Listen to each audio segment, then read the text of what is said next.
See, a lot of fish. Bet. But if they got that 8 cents, well, take it or leave it. He wasn't going to put the fish back, you know. That's right. He wasn't going to put them back.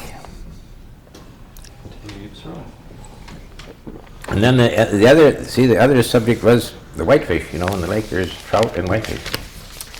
Well, in the middle of July, or the 1st of July, in the summer, that's when the whitefish, you know, come heavy. Lots of them. And then the price of whitefish would go down to 15 cents, when otherwise it would be 30 or 40, you know. But too many of them, 15 cents, just to get rid of them, you know. Yeah. Are we started now? Okay, now we can Not start. yet. Let's start back with your folks, John. My folks? When did they come here, and what were their names, and where did they settle? And All right, I'll tell you about my folks now. Well, in the first place, my father, he started coming here around 1900. In other words, he was single in those days. And his hometown was Omaha, Nebraska. And he, down there, he had a medley of occupations. But anyway, when he came up here, well, when he first started coming up here, which was around 1900, he came to Duluth, and the railroad, of course. And the reason he came to Duluth was because one of his occupations in Nebraska, he was a conductor on a railroad, which was the Union Pacific. And anyway, he was due for a vacation. You know, certain times a year you work so long and you got a vacation. So then he would get on a train, passenger of course, and ride it up to Duluth. And he stayed in hotels, of course. Those days there was some mighty nice hotels in Duluth. Spalding was the name of one, and the Lenox was the name of another. And what was another one? Oh, well, the Spalding anyway, that was a beautiful one. They had a brownstone. But anyway, he stayed in Duluth. And he always come in the summer. Another thing was, when he was in Nebraska, he was afflicted with hay fever. And couldn't breathe in the summertime. And the summers were hot down there, as you well might know. So when he got to Duluth, well, he cooled off and he got relief from the hay fever besides. But anyway, when he was in Duluth, he had to have something to do. So anyway, there was passenger steamer. Those days on the water, well, steamboats was popular. So anyway, he would go down to the waterfront in Duluth, and he would ask questions, of course, and eventually he would get on one of those passenger steamers and, you know, take a cruise, and the cruise would wind up in Bayfield, see? All right, when he got to Bayfield, he stayed in the Island View Hotel, which was a big establishment right down there in Washington Avenue there on the north side. And he liked that very much. That was wonderful. Nice view of the lake, and good food and everything. So anyway, but when his time expired, then he would go. In other words, those passenger steamers, they landed at a dock which was right at the foot of Washington Avenue, see? Well, there was more than one dock there, but that was the terminal for the passenger boats, was foot of Washington Avenue. So he would go down there and get a passage back to Duluth. So he was just a tourist here in Bayfield? He started in as a tourist, yeah. That's how he first come here. And the year, I can't tell you, I know he started coming here before 1900, but when I say 1900, well, that's pretty close. But anyway, he did that, repeated the same process for quite a few years. And eventually, he got married in the year of 1908. And his wife, who was my mother, well, she was originally from Bayfield, see? And her maiden name was Boris, V-O-R-O-U-S. Where did he meet her? Well, in Bayfield here, in Bayfield. When he was vacationing? You know, when he was vacationing, yes. My mother was born in 1887, but she wasn't born in Bayfield either. She was born in Wisconsin, but the name of the place was Fish Creek, which is down in Door County, see? But anyway, her father, he worked for the Booth Fisheries. And he was a captain on the, what they called tugs in those days. They were a combination commercial fishing and passenger and freight. But they were around 100 feet long, and they had sleeping accommodations, and they carried a cook, you know, they had a galley, you know, something to eat. But anyway, and that was my grandfather, that was his occupation. But anyway, he started out in Door County down there in Fish Creek.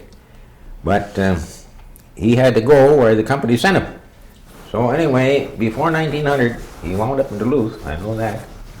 And because that's where the Booth Fisheries, they had a headquarters there in Duluth, which was down right close to where the aerial bridge is, you know.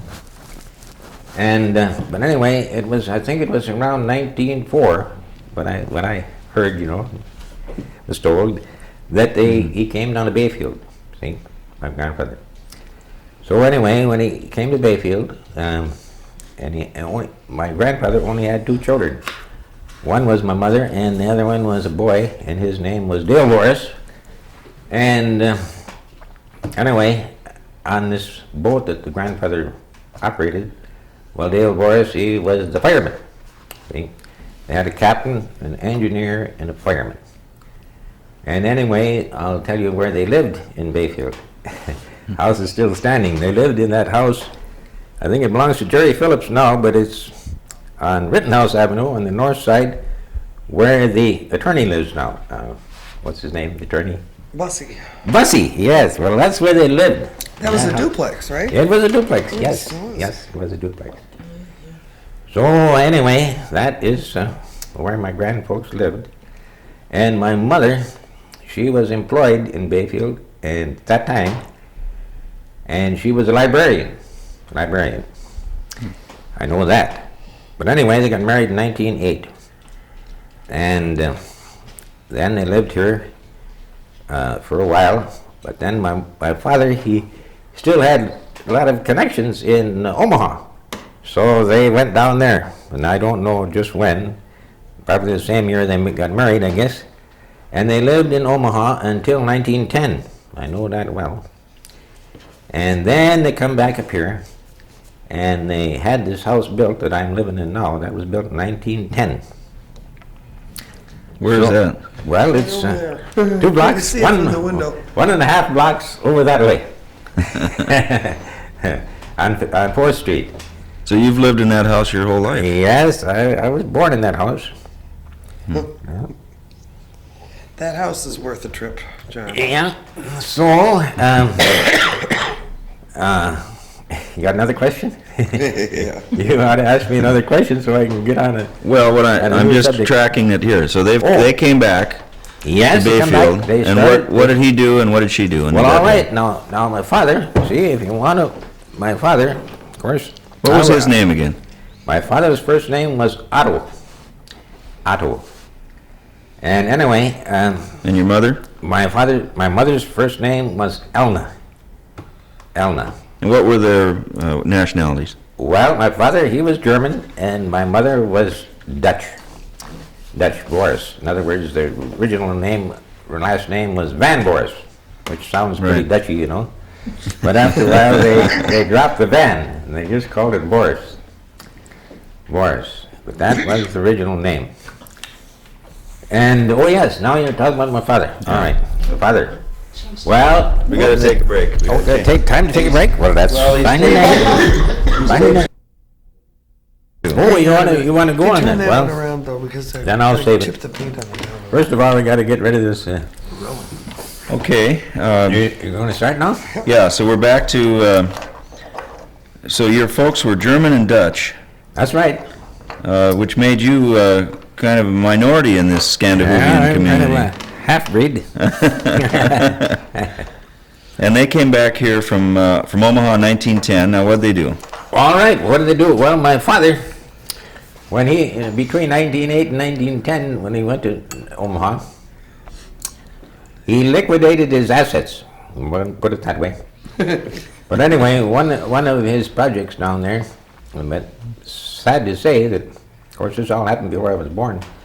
But anyway, I remember him talking to other people about this subject.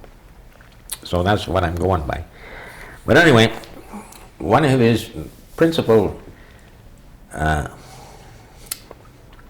enterprises to make money down there, he, my father, and a bunch of friends or businessmen, they liquidated, or shouldn't say liquidated, they went together and they built a bridge across the Missouri River from Omaha to Council Bluffs Highway, see? And this was a private enterprise. In those days, well, the government, they couldn't see building the bridge. They must have had a ferry across here because they're twin cities, one on each side of the river. But there was, well, a lot of people, they lived in one city and worked in the other one. They had to ride that ferry, and that was inconvenient. But anyway, my father and a bunch of his friends, they pooled together and they built a steel bridge across that river with their own assets. And it worked good. It was, I never saw it, well, I probably did, but... Would they charge a toll then? Yeah, there was a toll deal, see? Had to get their money back. And I don't know what year they built that in, probably, it was way before 1910, I know that.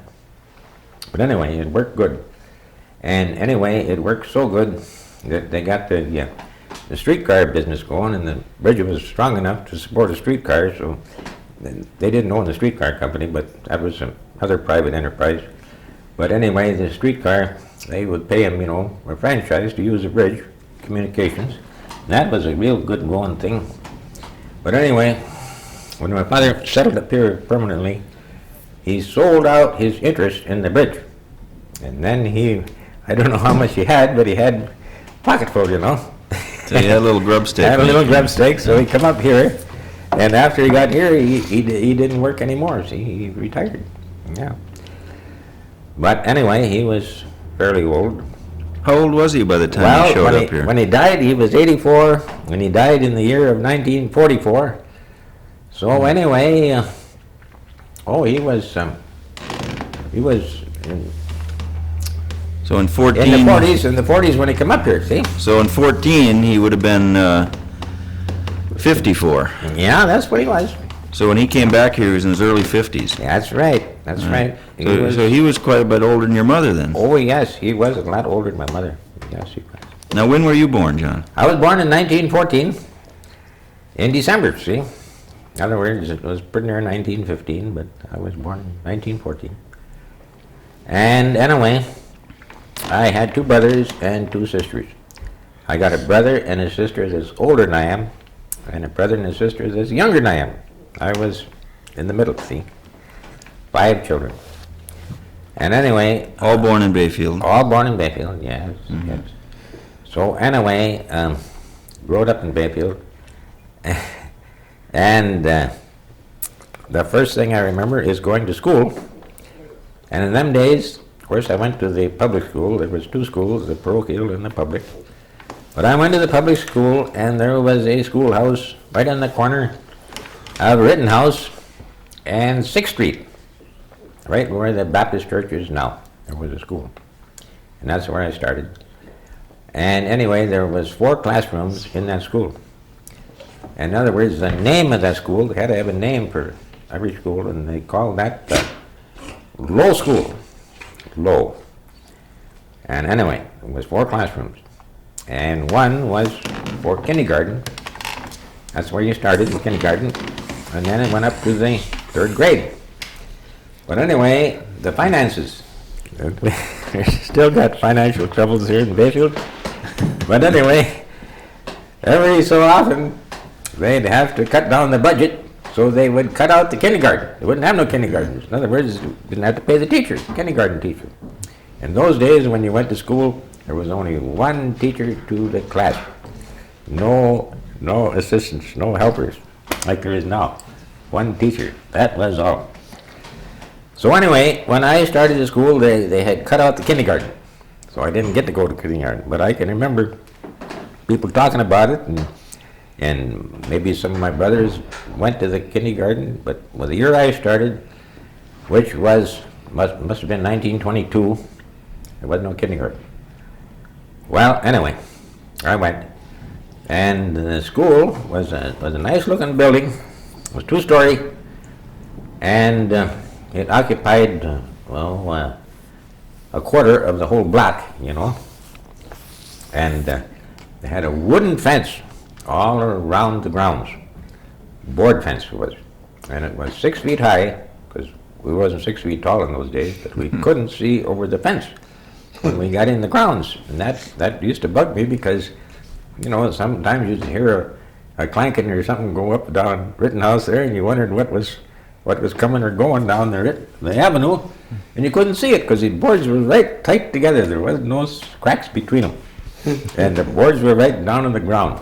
See, and they had a gate, at the entrance. There was a gate, and at 9 o'clock, school was in session. And then the janitor, he had locked the gate. My God.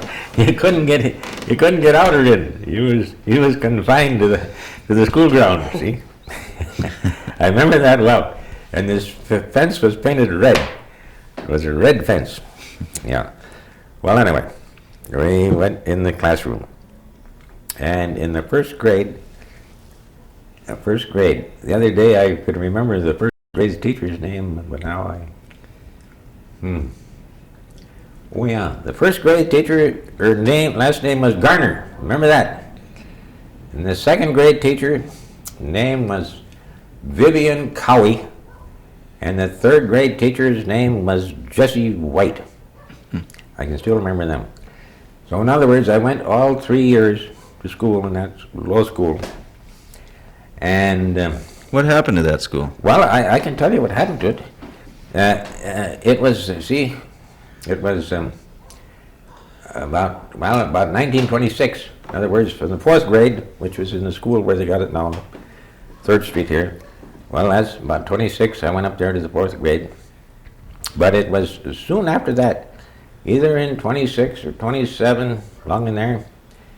In other words, they phased out the low school, phased it out. City, in other words, they had some extra rooms up there in the basement, there was, well, still is a basement there, but in those days, they didn't use, they were unused, see. So anyway, they decided to get the 1st, 2nd, and 3rd grade up the hill to save money, economy. So anyway, they phased out the low school, and in the 1920s, and then that building just stayed vacant. Was belonged to the city, of course, but no activity there at all. And anyway, I can tell you what happened to it, because it isn't there now, but it's a shame. It was a nice building. But when World War II was going on, there was a shortage of lumber, real tight.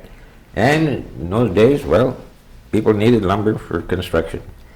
So anyway, but I was gone to war in those days, so I wasn't here, but I had to talk about it after I come back. But the city sold the school, all intact in one piece, and it was demolished, but I mean, it was piece by piece. They didn't destroy it, they saved it, but it was taken down and resold, the lumber. In other words, it had a lot of stained glass doors in it, stained glass doors. And every once in a while, I see one of those stores in town here yet, where they were reused. You see, they were resold, and people put them on their houses, stained glass, in the door. None of them ever ended up down at the Rittenhouse. I see there's a lot of stains. Well, no, I never wonder. asked down there, but maybe, I don't think so, because the Rittenhouse, when it was built, well, that was, all included in the original plans, see, those stained glass doors, yeah. But anyway, the material was salvaged. In other words, the lower part of the low school was built out of brownstone. And they even saved that, they dismantled that, and those brownstones went into, stone walls and foundations. Probably some of it went into the docks. Yeah, and the dock, a lot of it went to That's where the wall around this house went, isn't it? Well, the stone wall around this house was built, the same year the house was built. I mean, that time. Because when I was young, I remember walking up and down these sidewalks, and the stone wall was there, although it was leaning outward, you know, a little bit all the time. That's where it finally got condemned, because it, you know, had an outward lean to it. See. So anyway, but they saved the stone, and they filled up, you know, the excavation. And when I came back from the service, well, it was all landscaped. Well, then I can remember really well.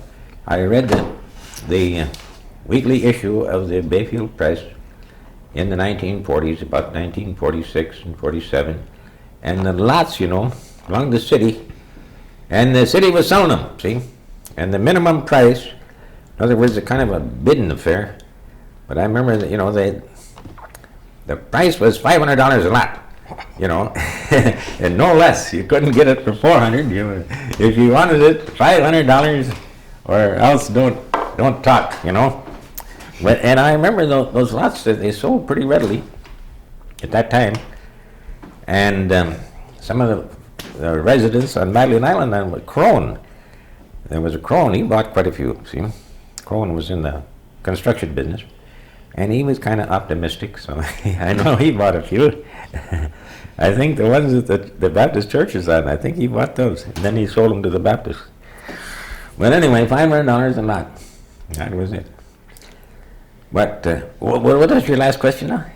Well, we were just working our way through your early days here. Oh in yeah, Bayfield. early days. Well, long way. So you know, you're in school now. Yeah, that's what I wanted to get it going on that school, back to school. See. And your dad, but just to back up 1 second, so your dad is in retirement while you're in school. Yes, he didn't have no occupations when he got. Well, what the devil did he do with all his time? Well, he Did he fish? Did he? No, he didn't. He didn't engage in the commercial fishing. He just walked up and down. Didn't no car, no horse, no transportation. He walked, you know.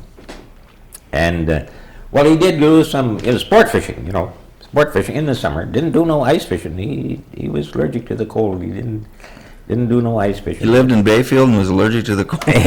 Well, in those days there wasn't the winter clothing that they have now. In other words, well, I don't know how I survived either, because you know, there's no snowmobile suits, and you know, no nylon, no insulation. It was, you know, wool was wool, and if in the winter you wear wool, in the summer you wear cotton, and that's Long underwear. Long underwear. That's the way it went. But he didn't have no occupation. No, he didn't. But he took his main occupation was pastime, I should say, was reading the newspaper. In those days, he took the Duluth Herald newspaper, and it came down here, you know, by the mail. See, mail, and you got it at the post office. In other words, it was always a day late. It took a day to get down here. But I can remember, and it was thick. It was what it was. It was almost like the Sunday Duluth paper is now. It had lots in it. But and he'd go down. In other words, you had to walk down the post office, get the mail before noon in the morning, and there was the paper, that Duluth paper, and he'd bring it home, and it would take all afternoon to read it. Read it. But he read everything, and in those days I could read myself, and I'd watch him when he'd throw that paper down and grab it, because the only thing I was interested in was the funny papers. I used to read those funny papers. Every one of them, they had a whole page, you know. And there was two of my favorites. One of the favorites was Mutt and Jeff, and the other one was Little Orphan Annie. Okay. And I couldn't wait until I got my eyes on those two comics. That Little Orphan Annie, that was a good one. Yeah. And well, anyway, getting back to the school now. See, I went up to the name of the school up there they called it the Lincoln School, you know, then. And anyway, the 4th grade, and I remember the teacher's name was Olson. What was the first name? Clara Olson. Clara Olson was the 4th grade teacher. Another thing I recall is in those days, when once they got a good school teacher, of course, some school teachers, they were natives of Bayfield, see. and they didn't want to leave Bayfield, but once they got a good teacher, well, those teachers, they taught school here all their life, until they got about 65. And then they had to retire, They wouldn't retire until they were forced to. But I know that Claire Olson, she taught school, I'll bet you, for 35 or 40 years in the 4th grade. And then in the 5th grade, the teacher's name was Hanson, Ora Hanson, in the 5th grade. And in the 6th grade, by golly, she wasn't, the 6th grade teacher wasn't a native of Bayfield. She was from Ashland. There's nothing wrong with your memory, John. No, but anyway. God, I can't remember my teacher's names. And that's... But in the 7th grade, that was a local, a native of Bayfield. In the 7th grade, her name was Hazel Carlson. And in the 8th grade, the teacher's name was Frida Cowie. And she was a sister to the 2nd grade teacher, whose name was Vivian Cowie. Their home was on 2nd Street there, right up there where, well, anyway, that's where they lived. And she taught school here until, she was, well, they made her retire because, she taught school a long, long time. But anyway, the Frida Cowie, she was a good teacher. And the highlights of the 8th grade was that you had to learn how to write good. In those days, what do they call it? Penmanship. Penmanship, that was the name of it. Well, anyway, and there was a class, 20 minutes or so, penmanship. And they had that blackboards, 3 sides of the room was blackboards. And everybody had to go up to that blackboard and write with that chalk, big letters about this high. And then she would scrutinize, your writing. A Palmer method. The Palmer method. And if it didn't come up to standard, she would get cross and start raising her voice and, and threatening. You had to threaten you, see? You better shape up, It's that going, better and better. And oh boy, that was tough. What would they do to punish you? Well, in the first place, they had a hardwood yardstick, 3 feet long. It was made out of maple, and pretty thick, good sturdy. And they'd give you a swat with that yardstick, And the other thing was a ruler. And they used to grab you by the hand and they'd rap you across the knuckles with that ruler, a foot-long ruler. And right across there, and boy, it was smart. And then when you're on that subject, see, in the whole building, they had the principal. See, the principal, one principal. That's all. And if you was really got into trouble, well, then you have to send you to the principal, and the principal used to give you a lashing, on the butt, with a piece of rubber hose about that long. Boy. I remember that. And how often did you get No, that? they.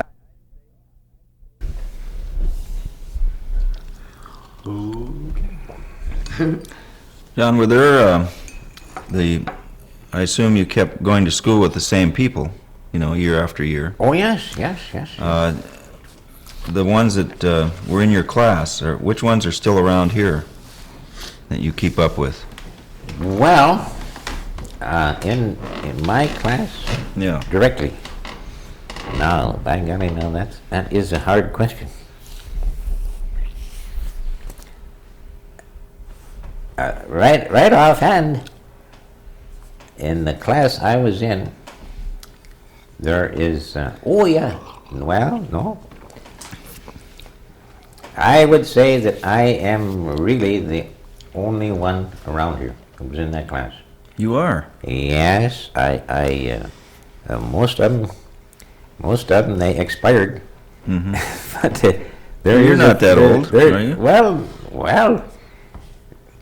Let's see, when you were born in 1914. yeah, I'm 73. 73, you don't have to figure that out. I am 73. But anyway, there is a few living yet, but they don't live around here, see? They're out of town. There was one boy, and his name was Robert Stensvad, and he has a brother named Eugene Stensvad, who still lives in this area. But the Robert Stensvad lives in New Mexico, see? And then, I'm trying to think. What did a lot of them stay here, or did a lot of them go? I mean, are these people that retired and went out, or what? You see, when I got out of school, which was in 1933, well, at least half of them, they took off. They got out of here, and that was a popular thing in those days. As soon as you got out of school, if you could get $20 in your pocket, you went and you got a bus ticket or a train ticket, and you either went to the Twin Cities, or you went to Chicago, or you went to San Francisco, or someplace, and you got a job, see? But around here, boy, that was low paying around here. 25 cents an hour, 30 cents an hour, that's all you got. But there was work, you know, but it was seasonal. You might have a 2 weeks job, and then that season was over. Then you had to go look for another job at 25 cents an hour. Well, anyway, the ones that left here, and Milwaukee too, that was another place. They'd go to Milwaukee. And, another place was Detroit, see? In other words, well, in the 1930s, the automobile industry started perking up real pretty sprightly. And there was a local man from Bayfield, and his last name was Benson. That's Martha's husband. Pardon? Martha's husband. Martha's husband. What is his first name? Fred. Fred, that's the name. Yeah, so I had to get prompted on that. Well, Fred Benson, I don't know when he left Bayfield, but in the 1920s, I know that. But he went to Detroit, and either Detroit or Flint, one of the two places. But anyway, he got in with General Motors, and he worked himself up, and he was, I don't know what his position was, but he was up there. And I know that in about 1934 and 35 and 36, there was some of my friends, there was a few of my classmates, you know, boys of course, that was, you know, still hanging around here, not doing too well. and they heard about the auto industry in Michigan, and the way they went, and sure enough, they got hired. And one of them was Wally Nordine and Ray Nordine and George England. He went to school with me, George England. And at Chase, there was some people named Chase. Wendell Chase was another one. And they went down, I don't know, it must have been Flint, Michigan. Yeah.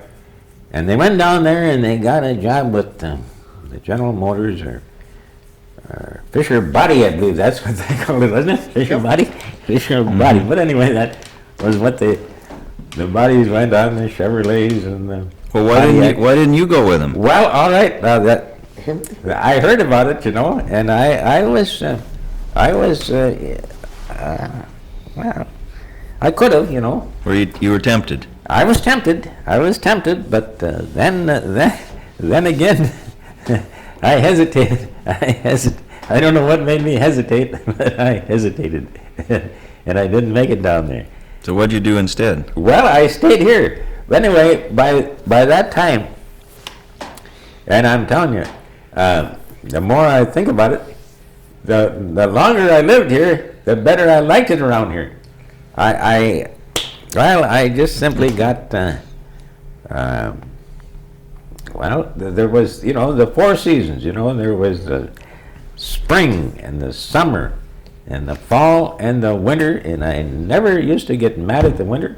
When the winter come on, I just took it, you know, in stride, and I survived the winter, and I liked it, see.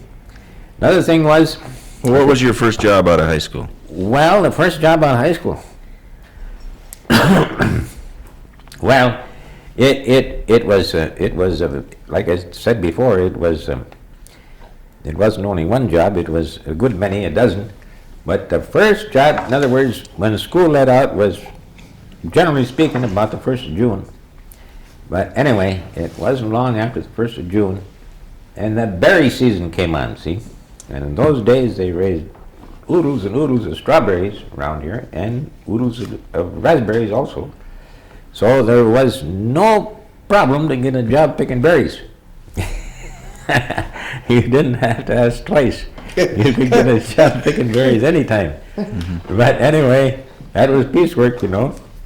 And when I first started, they paid 1 cent a quart for the strawberries. And then, of course, the raspberries, well, that was 1 cent a quart also. But anyway, then, and that was when I started picking berries before I got out of school, because in those days there was no laws, and, you know, you couldn't work, had to be so old before you got a job. You could start in working if you were 6 years old if you wanted to, you know. How old were you when you first started working? Well, okay. When I started picking them berries, at least 1930, you know.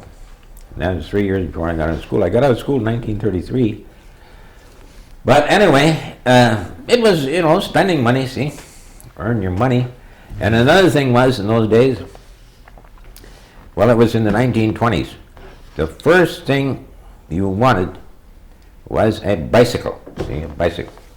Because in those days, well, like I say, we didn't have no car, and there was very few cars around. But anyway, the next best thing to transportation without a car was a bicycle, see? So anyway, it was when I was about, I'd say, 12 years old, got the first bicycle. But I had to make some of that money myself, because in those days, the old folks, they would keep bugging you, you know, you gotta make some money, you gotta make some money, and save it too, you know, see? And buy that bicycle, see? And in those days, a bicycle cost in the neighborhood of $25. And when you got $25, it took you all summer to accumulate $25. Well, I guess it could. Well, anyway, but when I got out of school in 1933, I'll tell you what happened then. My uncle, whose name is Dale Boris, and Ernie Nordine, they banded together and they put up what they called a berry box factory in Bayfield, because, like I said before, they was raising lots of berries around here, strawberries and raspberries. So anyway, the crates that they was put up in, they were all imported into Bayfield, and they come from Cameron. I remember that. There was a little rubber stamp on them, Cameron, which is in Wisconsin, but it's 100 miles away. And I don't know how they got up here, on the railroad train, I suppose. Freight, you know. But anyway, my uncle and Ernie Nordine, they started, there was an abandoned fish company, which was right down there where the Apostle Island Marina is now. And this fish company had abandoned, and the property was for sale. The name of the fish company was the Sally Batan Fish Company. And they moved to Michigan. They got out of here, everything. And the real estate was for sale, so they bought that. Anyway, they had a very large wooden building, which was an ice house. That's where they put up their ice in the wintertime, to keep the fish in the summer. So that was the main thing they wanted, was that large building. And they put up a berry box factory, see? And they made everything. The main ingredient was what they called veneer. They took wood, you know, and they spun it around on a lathe and peeled it, what they call, you know, one sheet of thin wood came off, veneer, and then they chopped that up into the right sizes and made these berry crates, see? And anyway, they started that about 1932. And in 1933, well, I got a job down there. That was, you know, in the summertime after I was school let out the 1st of June, you know. But I remember worked there all summer long, and it only run during the summer when they, you know, when the berries were in season. And then that you know, closed down. So then, of course, you had to do something else. But anyway, as soon as the berry season was over, there was a little lull, and then the apple season come on, see? And then you could always get a job picking apples and grading apples and, well, you know, working with the apples. And those days they put all the apples into bushel baskets, wooden bushel baskets, and they were made out of that thin veneer too, wood. And this factory that the uncle had, they never made no bushel baskets down there, but they, made the berry boxes, but no bushel baskets. And, people used to ask, well, when are you going to start making bushel baskets? Oh, pretty soon, next year, Next year. Did you ever work in that factory? Oh, yeah, I worked in that factory. Yeah. Anyway, the last year that factory run was in the year of 1936, and I worked there then. But like I say, I started there in, we say 1934, and 35, and 36. Anyway, there was, a variety of jobs, of skills, you might put it that way. But anyway, the power, in other words, it took a lot of power to turn that lathe around, because those logs like this, they went around, and a sheet of veneer came off, Okay. And anyway, for the power, they used steam, had a steam engine, see? And well, there was two reasons for the steam engine. In the first place, there was a lot of waste, all the bark and the scraps, put it that way, a lot of scraps. Oh, well, if the scraps piled up, you'd get a mountain every day. So they had to get rid of the scrap. So they had a boiler, which burned wood, and you burned up all the scrap wood, went in the boiler. And that was a separate building. It wasn't in the same building with the lathe. It was separate for insurance reason, because it was, fire hazard, So anyway, that last year I worked there, which was 1936, I was the fireman. And I had to chuck all that scrap in the boiler, and talk about a job. And it burned up just like paper, it was thin, see? But anyway, and that was a hot summer. Oh, that was a terrifically hot summer. In more ways than one, huh? In more ways than one. Oh, I can remember coming home. Oh, I was just wringing wet. Anyway, the nice part of it was that where the city hall is now, that was what they called the powerhouse. Anyway, that belonged to the local utility, see. In those days, they called it the Northern Wisconsin Power Company. And they had a steam generator in that building there, see. And they generated the power that was used in the city, right in that building. Well, anyway, and they also had the waterworks, see. The waterworks didn't belong to the city in them days. It was private enterprise. But anyway, they had artesian wells, 2 of them down there, still there. And the overflow, in other words, when they pumped the water to the reservoir, there was no surplus going out of the pipe down there at the well, artesian well. But every so often, every other hour, the pump would shut off because the reservoir was full, and then this nice ice cold artesian water was just pouring out and running into Lake Superior.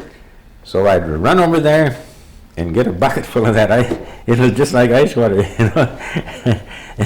and get a cold drink. See, but oh man, that was hot work, But anyway, that box factory ran until about 1st of August in 1936, the summer. And then I and a friend of mine, we got fed up with it around here because it was a hot and dry summer. And we went up to Superior. We hitchhiked on the Highway 2, and we got to Superior on a hot summer day. And we got on a freight train in Superior. And we rode that freight train out to the West Coast. To the promised land. 2 weeks. It took 2 weeks, 14 days. And we got to the West Coast. We landed in Tacoma, Washington. That's where we landed. Anyway, it was quite an experience, and it was. I'd like to do it again. But anyway. And who was it that went with you? The fellow that went with me, his name was Robert Moon, or better known as Bob Moon, brother to Ruthie Moon, who is still around here. Mm-hmm. But anyway, that was my partner, was Bob Moon. Went by the name of Bob, nickname, of course. And we got to the West Coast about the 15th of August, and we saw the scenery, the Rocky Mountains. You know, up until that time, never been no place outside of Bayfield, and it was really a thrill to go over them Rocky Mountains on a railroad train. You know. You were watching out of the open door of the freight car. Yeah, and the noise and the dirt and oh my land, it was terrific. You know. In other words, them trains in them days, you know, they was coal-burning locomotives, see? And boy, they burnt the coal. And that old if there wasn't any wind, you know, that smoke would, you know, just trail back, you know, over all them cars. And that coal smoke, boy, oh boy, it was sure stifling, you know, to have to breathe that stuff. But anyway, there wasn't on the way out. When we came back on a different route too. See, we rode quite a bit in the Rocky Mountains on the name of it was the Milwaukee Road, and they had electric trains, see, which I had never seen before, you know. And there was no smoke and there was no noise. It was all quiet, you know. And boy, that was quite a thrill. And them electric locomotives, electric trains, they call them. Well, what'd you guys do in Tacoma? Well, anyway, we wandered around. We was wandering, you know, and experimenting, and all that there, and I should say we wasn't alone on this project either. Every one of those trains, why, there was at least 100 other people on there beside us. Oh my goodness, it was terrific. Everybody was riding the people rails. that was riding those trains, even women, you know. See, yeah. Well, anyway. We got no trouble with them, yeah, but a lot of conversation, you know. Well, anyway, we got to Tacoma, and then for some reason or other, oh yes, yeah, see, in our mind, there was people that had lived in Bayfield, and they had, for some reason, they had left Bayfield and went someplace else. So we, in our vocabulary, we thought we'd go south of Tacoma to a small place. The name of that town was Hoquiam, Washington, which was over 100 miles down the coast, south. And there was some ex-Bayfield people living down there, see? And they were doing pretty good. So we thought, well, yeah, we better go down there and visit these people, see? Because we knew them. They had only been out there maybe less than 10 years, you know. So we go down and have a visit. So we did. We went down there, and I suppose we must have rode a train down there. I don't remember so much of riding down there, but we got down to Hoquiam, and we located these old friends that had, you know, migrated out of Bayfield. One of the names was Doofy, D-U-S, I guess it was D-U-V-I-E or something like that, but you pronounced it Doofy. Anyway, the old folks, they were still living, but they had some daughters, and the daughters were down there too. But they were married. One of them name was Wilson, and the Wilson, he was a barber, cut hair. And the other one was Hilma, and she was married to a fellow named, oh boy, Jepson. His first name was Charlie Jepson. I mean, we found him, and the other one's name was Ida, and she was married to a guy that had a shipyard, see, the shipbuilding business. So there was those three, you know, ex-Bayfieldites. We went to visit them. We got a big reception. Boy, there was, you know, hello and how are you? And, We got to stop for a minute. Okay. Change.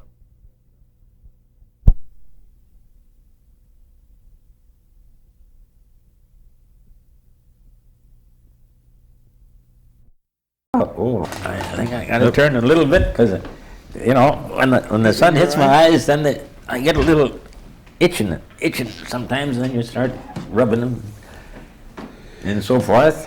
Okay, now ready? Okay, now we're still in Oregon. You guys are looking for work. Washington. I mean Washington. Okay. Well, that Washington experience was real good, and I don't regret it. I'd go back and do it again. How long did you stay out there? I stayed out there 1 year.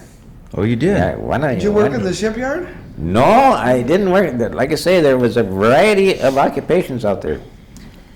Quite a few. There was the shipyard, of course. The ship, he built wooden boats too, see? But the only kind of boats that he built, they were wooden, they were about 50 feet long, and they were used in the commercial fishing business out there, mainly, well, primarily or mainly for salmon, catching salmon. And in those days, those fish, and they were equipped, you had to have they had diesel engines in them, which was good, and then you had to have a generator for electricity, you know, because they went out in the ocean and they stayed out there, in the neighborhood of about a week, see, and them boats, but they didn't have much of a crew, only about 3, 4, 5 in the crew. And anyway, they went out there and they trolled. They didn't have no nets or no trawls or nothing like that, but they had trolling lines, which were made out of metal, you know, metal lines, steel, Monel metal and copper and stuff. And they put out, land, at least a half a dozen, or probably a dozen lines. And they all had artificial lures, with spoons they call them, dangling on them. And they go out there in that open Pacific, and they went around in circles and everything, and they caught them salmon. And of course, when the boat got loaded, couldn't hold no more, then they had to come in and they sold them, you know, it was commercial.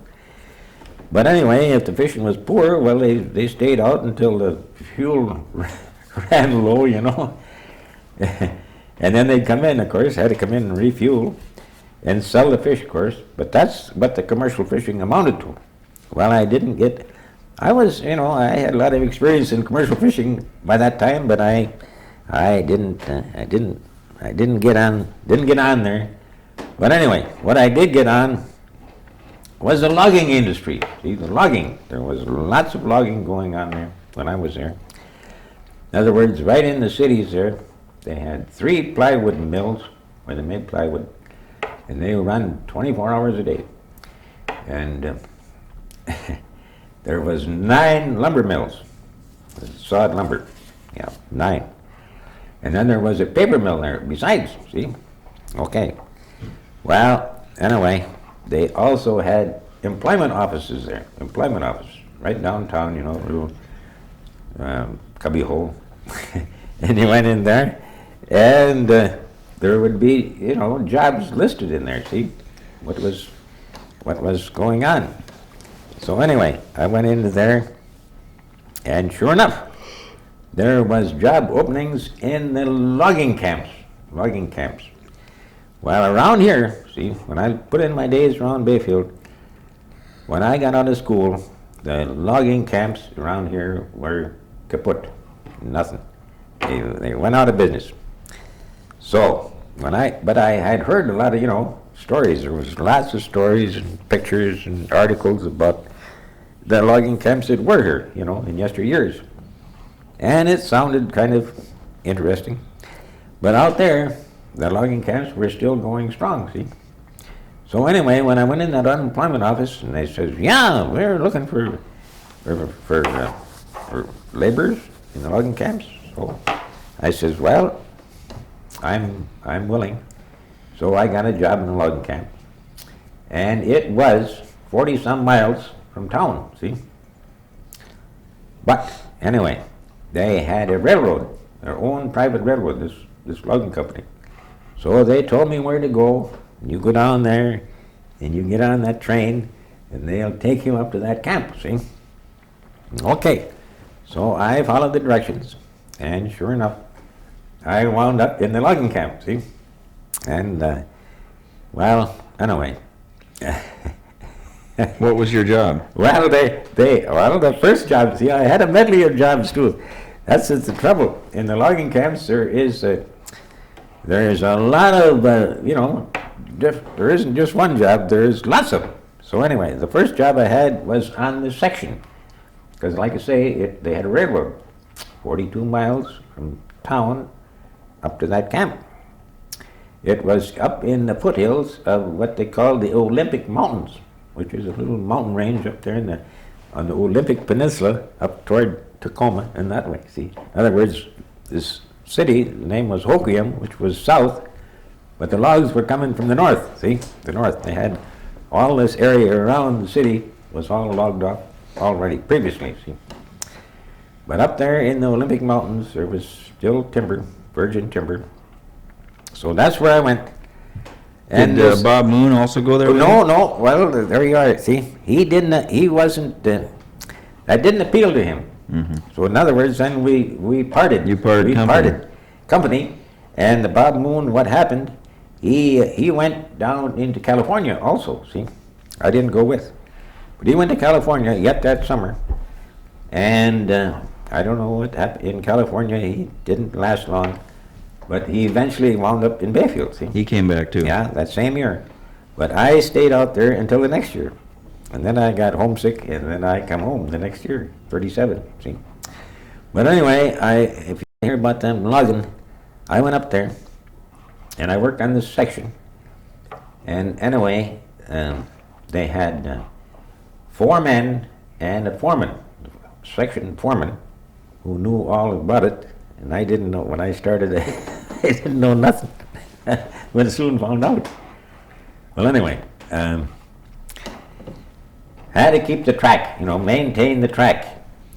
And the thing was that beside the locomotive, which was heavy, of course, but they hauled 25, 30 cars of logs, every trip.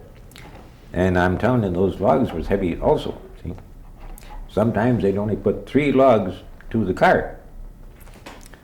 3, but sometimes it was half a dozen, or 7 or 8. But those logs were 10 times bigger than they ever was around here. Around here I saw lots of logs, but out there they were monsters. Yeah. Oh, another thing was the length. That's what I really couldn't figure that out. Around here they sawed their logs in even lengths of 10 and 12 and 14 and 16-foot logs around here. And out there, their average length was 40 feet long. See? Big, long logs. Oh, my land. But anyway, I soon found out. But the track, the ties would wear out and the track would settle. In other words, there's tremendous weight, If you go down, you'd have to jack it all up and put some, new, what they call ballast underneath the ties. So I worked on that, on the section, all summer long. And then, in the winter, well, of course, there wasn't, the snow out there never amounted to nothing, It might snow for half a day, and then all of a sudden, it would get warm enough, and then the snow would turn to rain. And the rain would be warm enough to melt the snow, see? The snow never accumulated out there. Because, in other words, on the West Coast, and if you watch the weather on the TV, well, all winter long, around Seattle, it's mostly above freezing, Once in a while, it gets down to 30, but most of the time, it's above 32. So the snow, they never quit on kind of snow down up there. But anyway, I had a medley of And that. after all that, you still came back to Bayfield. Oh yes, well, I got fed up with it, But I did have a chance to cut some of them big trees down out there too, see? Because, like I say, they would log an area and then they'd have to build a railroad into a new area because all the logs came out on a railroad. But anyway, the last job I held in the logging camp, they had to cut a right-of-way for a railroad into a new standard timber. So I got on that, see. And it was, well, it was surveyed out so wide, I think it was 60 feet wide. And, the trees were blazed. You had to cut all those trees, in between those blazings. Little ones and big ones and everything else. But the biggest tree we cut down was 8.5 feet in diameter. Wow. And that was a big one. It took us all day to cut it down. And was no power tools in them days. Saw was all done by hand, and axe. The only tools you had was a saw and an axe. I mean, there was the lumberjacks, they worked in pairs. There was two of them, see. So in other words, I had a partner. So we had an axe piece, one saw, and then we had wedges, because you had to put the wedges in, otherwise the weight of the tree would, compress, and then the saw would, that's what they call pinch, saw would pinch. So we had to pound them wedges in periodically to keep the cut open, so the saw wouldn't pinch. And the saw was 10 feet long, by the way. But anyway. A two-man saw. Yeah, two-man saw, handle in each end. And you had to cut that blooming tree down. And it wasn't easy. It wasn't easy. It was hard work. And in those, the pay, I can tell you the pay now. In this particular position, we got paid by the day. And the day was, well, a long day. But you got, they went by the hour too. 62.5 cents an hour, which amounted to $5 a day. See? 62.5 cents an hour. $5 a day, 8-hour day. But anyway, that was the pay. So we worked 5 days, $5 a day. That was $25 a week. But besides that, see, we lived in the logging camp, so we got our board, 3 meals a day, and they were good. So we wasn't starving. So, and no place to spend your money. And no place to spend the money either, see? But anyway. Unless you gambled it away. Huh? Well, the main, in other words, those fellas, and it was the same way around here when I was young, although I didn't work in the logging camps, but the manpower they had in those logging camps, they were mostly what they call foreigners, they were born overseas in a different country, The most of them were Scandinavians, Swedes, mostly Swedes, very few Norwegians, but mostly Swedes, and Finns. There was a lot of Finns, and was no Danes. Polish. There was a lot of them were Polish, see, and the Polish you could always recognize them because they always had that lingo, broken English, Polish, yeah, Polish. But it was, there was some Greeks. There's a few Greeks. Well, when you came back here, what'd you do? Oh, all right. But I'll tell you that too now. I came back, in the summer of 1937. Oh yes. Now You must have money in your pocket. Oh, did I have money? I was what you call well fixed. Well fixed. Didn't spend all my money out there either. I was well fixed. But oh yeah, now, in the summer of 37, one of my buddies that was, a Bayfieldite that did not go on the trip out there, but he was a local Bayfieldite, and he was a buddy of mine. He wasn't quite my age. He was a year or so younger. Who's that? His name was James McNeil. And he went by the name of Jimmy McNeil. Well, anyway, that summer, in 37, well, he got on a freight train and he rode out there and he looked me up. He found me out there, see?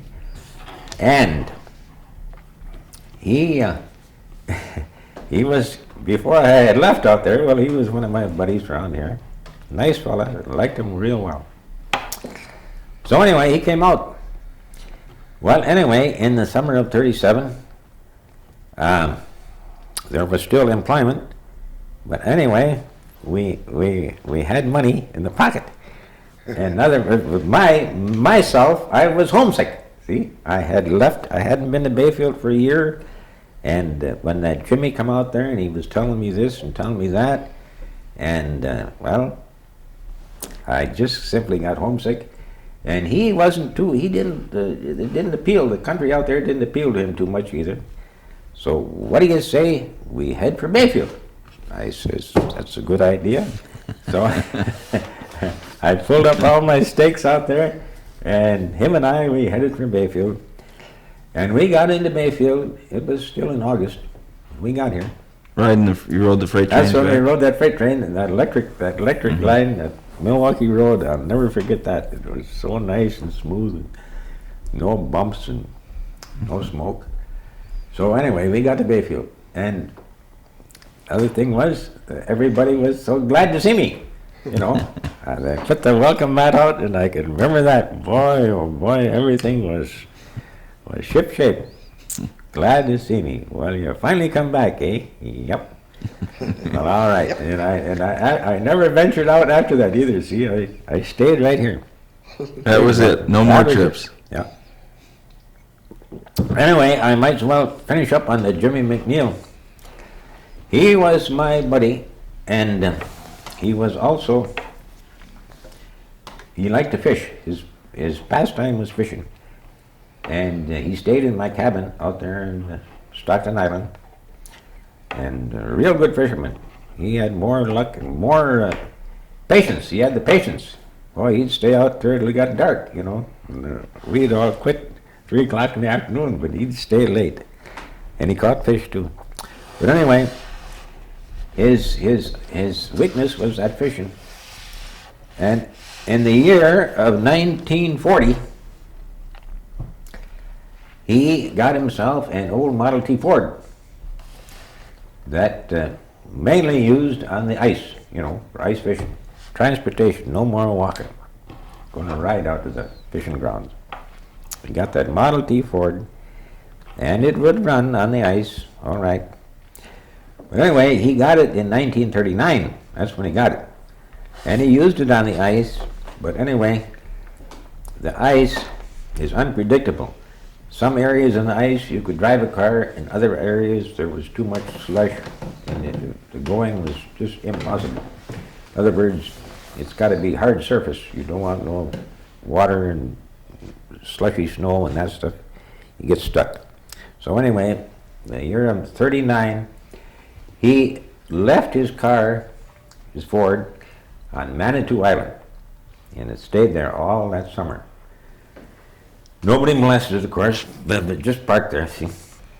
Then, in the year of 1940, the winter of 40, well, he wanted to get that Ford into Bayfield. And that was another year that it was poor going on the ice. In other words, the winter was mild and too much snow, and, you know, with the automobile, driving on the ice it wasn't good. So, but anyway, in the spring of the year, just a little bit before this is April now, but in March, when during the days when the sun is out, the sun would melt the ice, or the snow, I mean, on the ice. Well, then at night, it would get down below freezing, and it would freeze, see? Tighten her up. So anyway, that's what he was waiting for. That Ford was on Manitou, and Manitou Island is 13 miles from Bayfield. And he was bound and determined he was going to get that Ford in on the mainland, see? Bayfield. So anyway, it was in the month of March, and the days were thawing and the nights were freezing. And of course, but he was living in Bayfield with his folks. He was single. Well, anyway, the main thing was to get out there to Manitou Island, which is 13 miles. So he made a deal with one of his buddies who had a Model A Ford, and this buddy's name was Arden Saunders. Remember Arden Saunders? You must remember Arden Saunders. Well, that was his buddy, and he had a Model A Ford. So anyway, he had to get Jimmy out there, and he had to bring a battery along because there wasn't no battery out there. So, and they went out on a Sunday on Manitou Island, and he was, because you could drive out there from Bayfield on the ice with a car, and Jimmy was going to drive his Ford Model T back into Bayfield. And they made the deal on Saturday, and they wanted me to go along with them. That's where it, and I, you know, of course, they were going to get an early start. They were going to bring their bobbin line along, and they were going to do some bobbin, you know, up until noon. And then after noon, they were going to drive to Bayfield. Okay. You know. Takes early. Okay, so it's Saturday night, and these guys are proposing. All right, to make a expedition to Manitou Island to bring in that Model T Ford. And anyway, they wanted me for company and everything else, and they were working on me. In other words, there was a pool hall in Bayfield, and that's where the deal was cooking up. It was in that pool hall on a Saturday night. And they just begged me, oh, come on. He says, come on, let's go out there. We'll get it started at 6 o'clock in the morning, and we'll go out there and fish till about noon. And then we'll quit fishing and drive to Bayfield. Well, it sounded good. But the bloomin' ice, in other words, that winter, I had been lifting some nets, ice fishing with nets. And boy, that ice was unpredictable. Some places, it was thin. Other places it was a little thicker. But it was risky, and I knew that. And I didn't want to be caught out there. So I didn't go. But anyway, I'll tell you what happened. They got an early start, and they went out there. But during that night, when they went out there, they went out in the morning at 6 o'clock. But it hardly got to freezing that night, maybe 32. And if it only goes to 32 degrees, well, it doesn't do much freezing. It just it just gets in the mood, but it don't freeze. And that's exactly what happened. And the day before that was a bright sunny day. The sun was just beaten down, and there wasn't hardly any wind, and a bright sun. And in other words, all the snow had melted off the ice for protection. So when you get that bright sun direct right on that blue ice, it honeycombs it right through. And that's what happened. So anyway, when they were on the way in, the Arden Saunders, he had a Model A Ford, and that was, faster and more efficient, better than the Model T, and he went on ahead. While the Jimmy McNeil, he followed right along. In other words, the tires, made a track, and all you had to do was to just, steer along that track. That was another bad thing. He shouldn't have done that, because as the weight of this first car went over that ice, it jiggled that honeycombed ice, and it made it weaker, see? In other words, the friction, And he should have went, to the side of the track, and he probably would have made it. But anyway, he didn't realize that, didn't think. So he's trailing in back of this Model A, which is going ahead. And they got right to Red Cliff Point, which was about 6 miles from Bayfield. And the Model A went over this area, and it went over all right, but the Model T coming in back on the same track, and all of a sudden, kerplunk, she went right down, suddenly. Well, there was only one fella, Arden Saunders, in the Model A, and all of a sudden, he happened to glance in the rear view mirror, and he didn't see nobody in back of him. So in other words, he made a big, circle. He circled around, and he followed his track, and he went back, probably it was a half a mile, and then he stopped. And here was a big hole in the ice, Water was just, water and ice was just dancing around. And here he was helpless. There was, in other words, if McNeil would have, got clear of his car and swam up and got into the, the water above the ice, well then Saunders could have helped him out. But evidently when he cleared, he did get out of the car, but when he came up, he must have come up under the ice, which was still there. And of course, naturally he drowned, and after he drowned, he sunk to the bottom, see? That's what happened. So anyway, he was not visible, so Saunders couldn't rescue him. So Saunders, he got back in his car, and he went to Bayfield.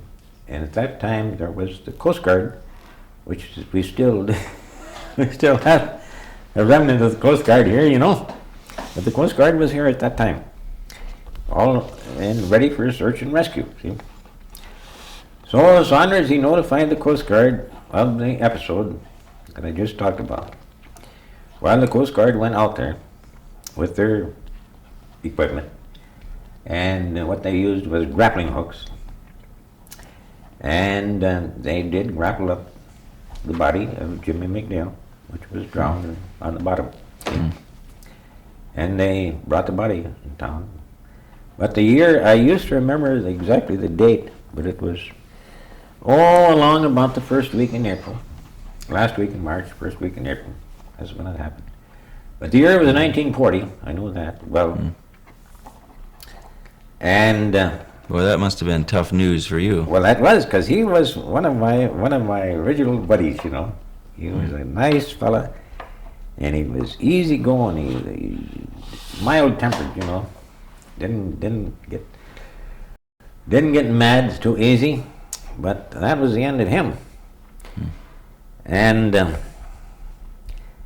the fishing. In other words, from then on, my fishing, my fishing was limited too. I didn't fish too much after that. You didn't? Well, no. In other words, Why not? well, there was the risk. In other words, the fishing was fine when everything was working fine and the conditions and the weather. Well, fishing was fine, but I mean, when you had to risk your life to go fishing, well, then you thought twice about it. You could eat something else besides fish, see? Get some red meat for a change, instead of eating them fish, which I still like fish, but that made a difference. So that really changed your whole... That changed my attitude right there and then and there, which was 1940. Well, then in 1941, the pastime then, I got to think, the pastime. Well, yeah, I might have probably worked for commercial fishing, because in those days there was the commercial fellas that used to set one commercial fisherman I worked for. He had 69 nets under the ice at one time.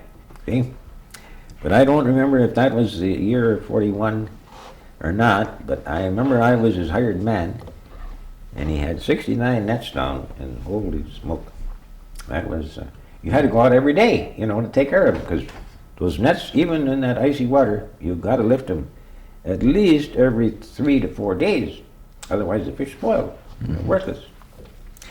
But I probably worked for a commercial fisherman that next year and didn't do much bobbing.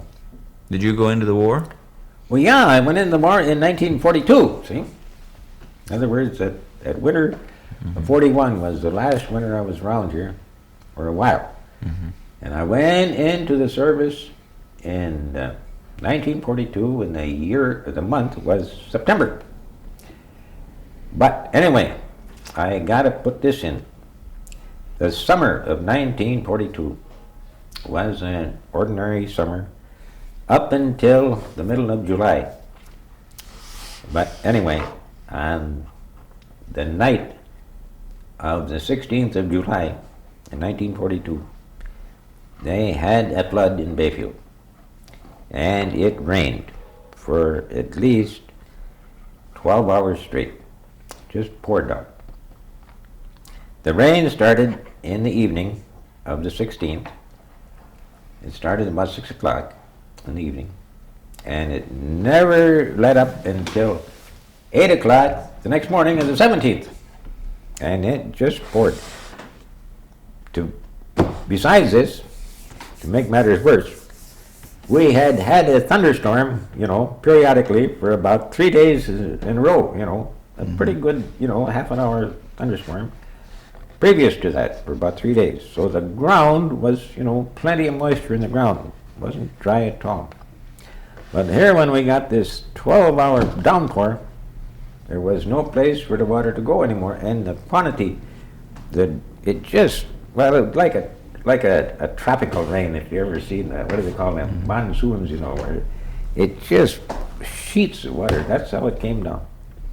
In other words, it had been hot and sticky all around the Midwest for about a week, The air was just saturated. And that night, I don't know what happened, but it rained. And a lot of thunder and lightning along with it. But it just poured. Well, anyway, and the whole, the whole area around here, not just locally in Bayfield, but Ashland, for 20, 30, 40 miles around this area was the same thing, just a soaker. So anyway, the hinterland way up there around where the apple orchards are now, and you've probably been around there, Betzel's and around there, well, it poured up there. And of course, the water had to go someplace. So when it piles up, well, it always goes to the lower elevations.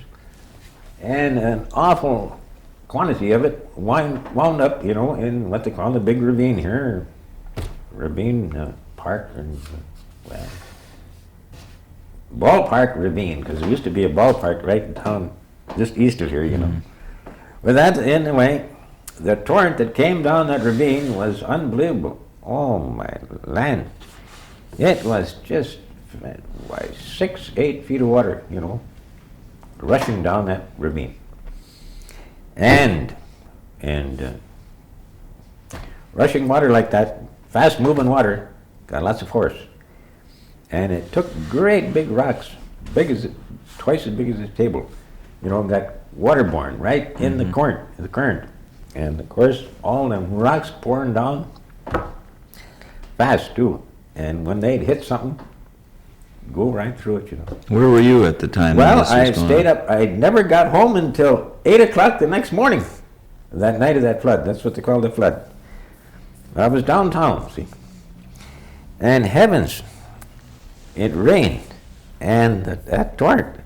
In other words, when they built the city, see, when the ravine continued right down to the lake, which would probably be in the neighborhood of where the Boudin Fisheries is now, see. That was probably at the mouth of that ravine. But when they built the city here, the ravine was, and there was a little creek, there always was a small creek in that ravine.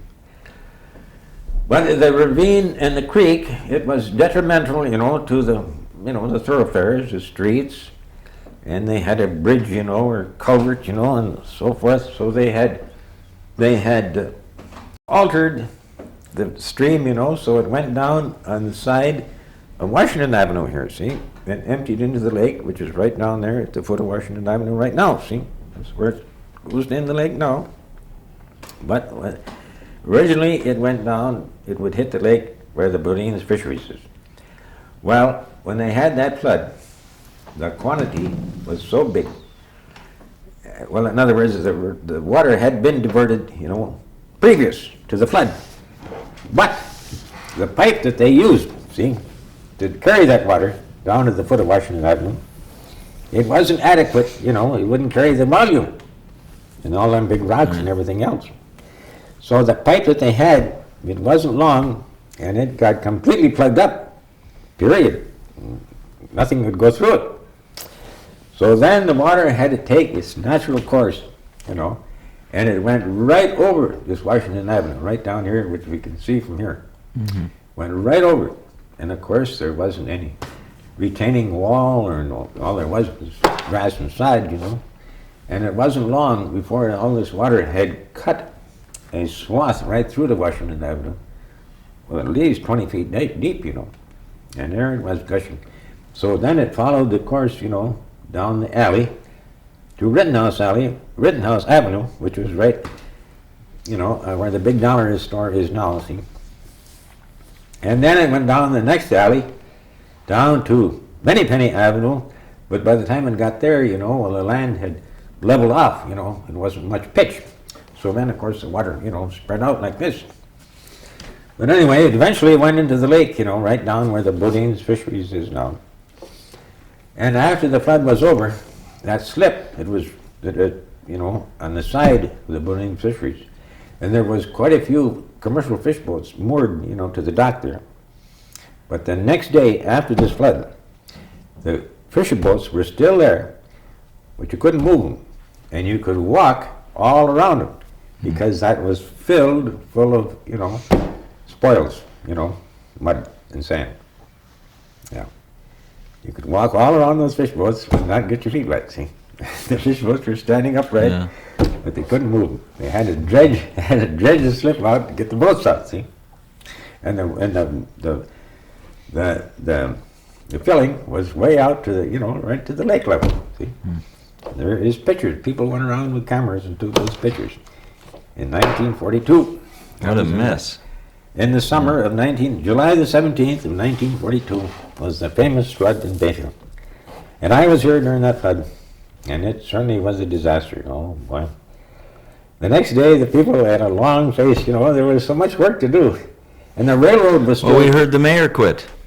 The mayor at the time resigned right after the flood. Right after the flood?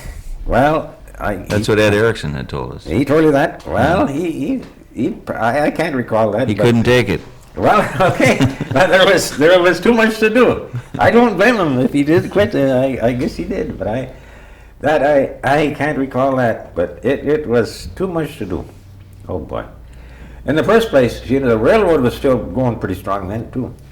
But anyway, this water, it didn't wash the tracks out, but the water went over the railroad tracks. But there was 3 and 4 feet of sand, deposited all over the railroad tracks. In other words, they had a turntable too, because this was the end of the line. And when after the train got here, well, on its next trip, going south, they turned the locomotive around. So they had a place, a round excavation in the ground, and they had a track, that went right down the middle. And the locomotive, fitted on that track.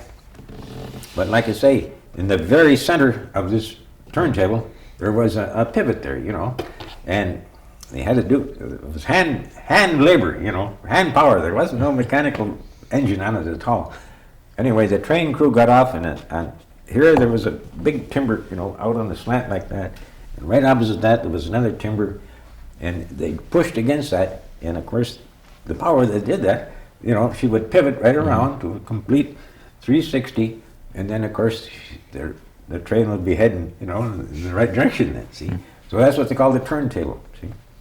Anyway, the turntable filled full of sand, because like I say, underneath that it was all empty, hollow. But that was a big undertaking, to repair that, dig it out, see. But anyway, the depot was right in the right of way too of the flood, but the depot stood. It was a good firm foundation, so that stood. But land, where the Mad Islander is now on Rittenhouse Avenue, 3 to 4 foot of sand, all the way along, including a lot of rocks, great big rocks too. All had to be dug and. Did this iron bridge fall in then? No, the iron bridge survived the flood very good. There was no damage to the iron bridge at all. No damage. No, it survived. Yeah. In other words, the bulkheads that those legs of the bridge sat on. In other words, when they designed the bridge, they knew about that creek there, So those bulkheads were, if they'd have been right in the path of the rushing water, then there would have been some damage. Probably would have took them out. But they were far enough off the side, so the main current, didn't damage it. No. Yeah. No, the iron bridge was rescued. Didn't affect that. No way. That was about the biggest event. Oh.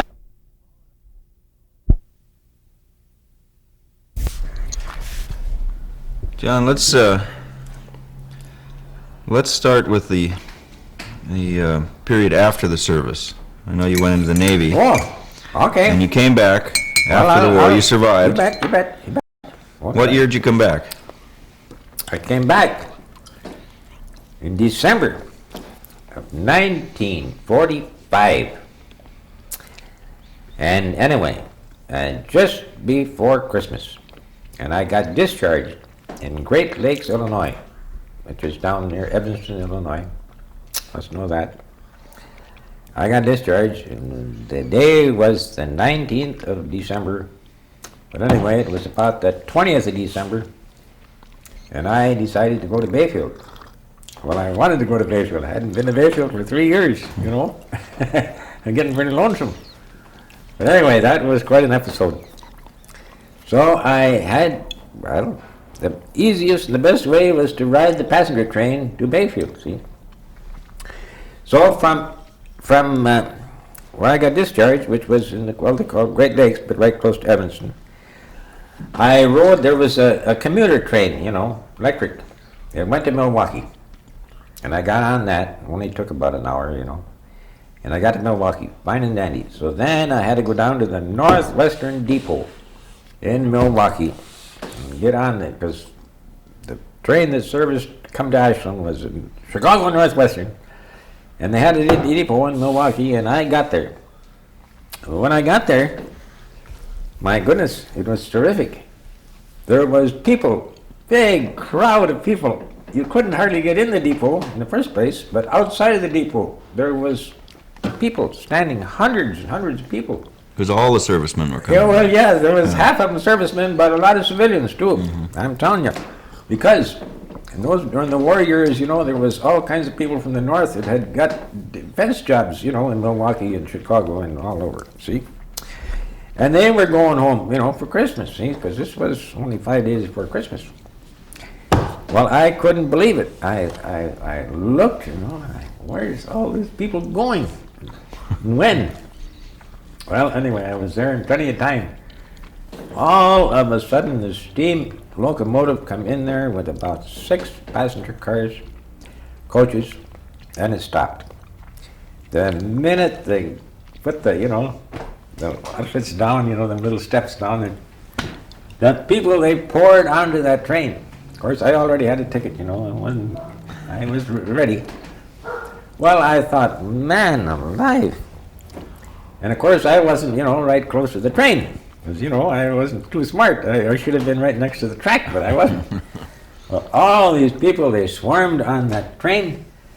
And all of a sudden, it dawned on me that, by jingle, I better get over there and jump on that train myself. Because, you know, I probably had a watch, and I looked at the watch, and I knew what time I was going to depart, you know. And I says, man, so I got on, finally. The only place I could stand, the only standing room, was in those little compartments between the cars, you know what I mean? That's the only place there was to stand. And I stood up in those, between the cars, until we got to Green Bay, so help me. Good Lord. I'm telling you, that was the worst train ride I ever took. I was standing there, and you know, them trains, they sway like this, you know. Of course, it was something to hang on to, but boy, when they got to Green Bay and about 100 people got off there, see? And finally I got into a coach and I could sit down. Oh, I was really in a mess, riding between the cars. Oh, that was something. But I never believed there was that many people from the north, you know, that had migrated south and then they was coming home after that war. Well, what was the reception like when you got to Bayfield? Well, when I got to Bayfield, everything was fine and dandy. I was real happy, but it was, like I say, it was just before Christmas.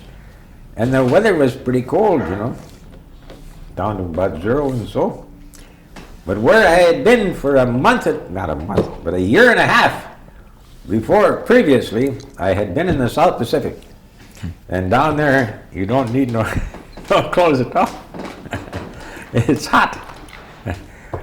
About 95 every day. And the coldest it ever gets at night is down to 70. And you don't need no woolen clothes down there. All you need is nothing. But that's where I'd been. And I got up here and it's down to 0. And I'm shivering, you know, my hand, I can remember my hands shaking. You get the shivers and you're just going like this. Hardly keep still. But anyway, when I got here, both of my folks had passed away. My mother had died in the year of 1940, and my father had died in 1944. While you were gone? While I was gone, yeah. So I had nobody to come home to, see? But my uncle, he was still living here. So I went to see him, and he put me up all right. So anyway, I did pretty good. What did you do when you got back then? Well, all right. What did I do when I got back? Did you take a vacation for a while? Well, there was plenty of snow to shovel. Because, you know, around Christmas time, it always snows around here. You get snow every day. So I had to get some appropriate clothes, you know, because I didn't bring much with me. All I had was on my back mostly. But I had to get some winter clothes appropriate. But I was discharged. See, I was a civilian. No more service. so I could buy any kind of clothes I wanted to. So I did. And I stayed in Bayfield until, well, about 10 days. And then, of course, I don't know how to put it, but I had a lot of making up to do. Because in other words, there was 5 taverns in town, and I'd go down to them taverns, and the taverns were pretty well filled up. But there were a lot of people I knew, Hadn't seen them for 3-4 years. Well, hello, and how are you? Where you been? Well, everything was going good, But I finally survived all of that. It was probably harder than the war. That was harder than the war. Yeah, it was. Yeah, but I survived all that. Well, then, I finally, I got organized again, and I went over to Ashland and bought a ticket to Chicago, and I went back to Chicago. You did, after Yeah. 10 days. After 10 days, yeah. Well, I had a sweetheart in Chicago, see? Now we know. When I got to Bayfield, well, the girls, they didn't pay much mind to me, so I said, well, all right, I'll go back to Chicago. So I went to Chicago, because I had a sweetheart there, and I stayed down there, and I got married down there, see, in January. And then, my wife and I, we got another ticket to Bayfield, or to Ashland, and we come up again. And that time, well, in other words, my house over here was vacant, all that time. But we had to turn on the water and buy some coal and fire up the furnace. And we started keeping house. That was 46, see? When I got discharged, it was 45 in December, but in 46, that's when I truthfully have lived in Bayfield pretty steady ever since 1946. Now, what was her name? My wife's first name, well, her maiden name, in other words, was Llewellyn Spencer. Spencer was the last name. And we got married in Chicago. Oh, how'd you meet her? I never heard you were Well, going I to Chicago. met her while I was in the service, see? 3 years, and when I went to my basic training, that was in Great Lakes, which is close to Evanston, and that's where she lived, in Evanston. So that's how I met her, see? So you kept writing during the war? Oh, yes, Yeah. that was my correspondence was to Evanston. So that is the way that happened. You brought her back here, and you guys Yeah. settled down. And she liked it here. Her occupation in Chicago, she worked for well-to-do people. She was a housemaid, lived right in, live-in housemaid. People she worked for, their name was Moore, and he was, I don't know what position, but he was a official of the Greyhound bus line. I don't know what capacity, president or vice president or. Anyway, they used to. They'd take a vacation, see, in the summer. They would go to the mountains in Colorado. One summer they went up into Canada, up into, the western part of Canada, British Columbia, Glacier National Park, up in that neighborhood. So the wife, she had done quite a bit of traveling around the country, but she had never been up to Bayfield before. But and how'd she like it here when you brought her she liked in it here? here. She was willing to stay here. Yeah. Town wasn't too small for No, her? the small town Middle of didn't- nowhere? Or? Didn't want to go nowhere. No. Well, anyway, I might add that the wife had a sister that got married at the same time she did, and she lived in Lower Michigan. The name of the town was now we gotta think. Plymouth, Michigan, which wasn't too far from Detroit. And during the war, well, his sister, she had worked in various defense jobs, called it down there, for Ford's, I guess, Ford Motor Company. Well, anyway, then the sister had got married, but they lived down there in Plymouth. So anyway, in the summer, well, the sister would either drive up to Bayfield, you know, in the summer for a visit, but then we used to have to go down there and return the visit too, see? So anyway, we'd have to go to Lower Michigan, see the in-laws, which was fine and dandy. But anyway, the economics of the whole thing was that after I got married, I had to make a living, and that was getting kind of tough. It's winter time. More or less, yeah. Wintertime, unemployment. So anyway, in the year of 1942, 52, we got her now. In the year of 52, and anyway, to start out with that spring, which was in March, I got a job working on a ore carrier, see? And the ore carrier was in Chicago for the winter. But anyway, I was needing money bad. And that was a popular occupation in those days. There was about 75 people from this area that in those days that worked, they put the summer season on them ore carriers, see? So during the winter, they used to talk to me. They convinced me, why don't you go on the boats? Why don't you go on the boats? Well, finally that spring I says, okay, cut and dried, we'll go on the boats. So it was in March. We left here in March, end of March. But went to Chicago. Did you have any kids by this time? I had two, but they were small, you know, like this. And you had to support them, you know. So anyway, I went, in 52, I went on the boats and went to Chicago. All right. Well, I stayed on that boat until the middle of May. And then the boat got up to Superior. And then I got homesick. I told him goodbye, and I went to Bayfield, see? That was in the May of 52. All right.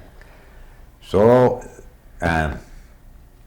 everything was going smoothly. What'd you do when you get back here? When I got Did you back to get a job? Bayfield, then I went in the commercial fishing business, see? Again. And again, yeah, I went in the commercial fishing business, which, you know, I always, I learned the commercial fishing business when I was in my teens. So anyway, supply and demand, you know, if there was an opening, well, fine and dandy, go back. And anyway, so I went in the commercial fishing business, and if I'm not mistaken, I think that summer I worked for Ernie LaPointe. Kind of, you know, rusty on who I worked for, because I worked for most all of them. But I know I worked for him one summer, and I think that was the summer. But anyway, and he was fishing pond nets, which they catch whitefish, like I told you before, in the summertime. But anyway, by September, the pond net season was over, and they pulled the pond nets out and laid them up, and then you're more or less unemployed for a while, waiting for the herring season. It used to be what they call the herring season. Now, what month was that? Well, the herring season didn't start till November, see? November the 15th. But anyway, it was in September, and the telephone rang, and I answered the telephone, and it was one of my buddies, and he was calling from Chicago, and he was working on a boat too, but it wasn't a ore carrier them days, it was a tug. And the tug was towing oil barges for a refinery. Now in Chicago there's 3 refineries there.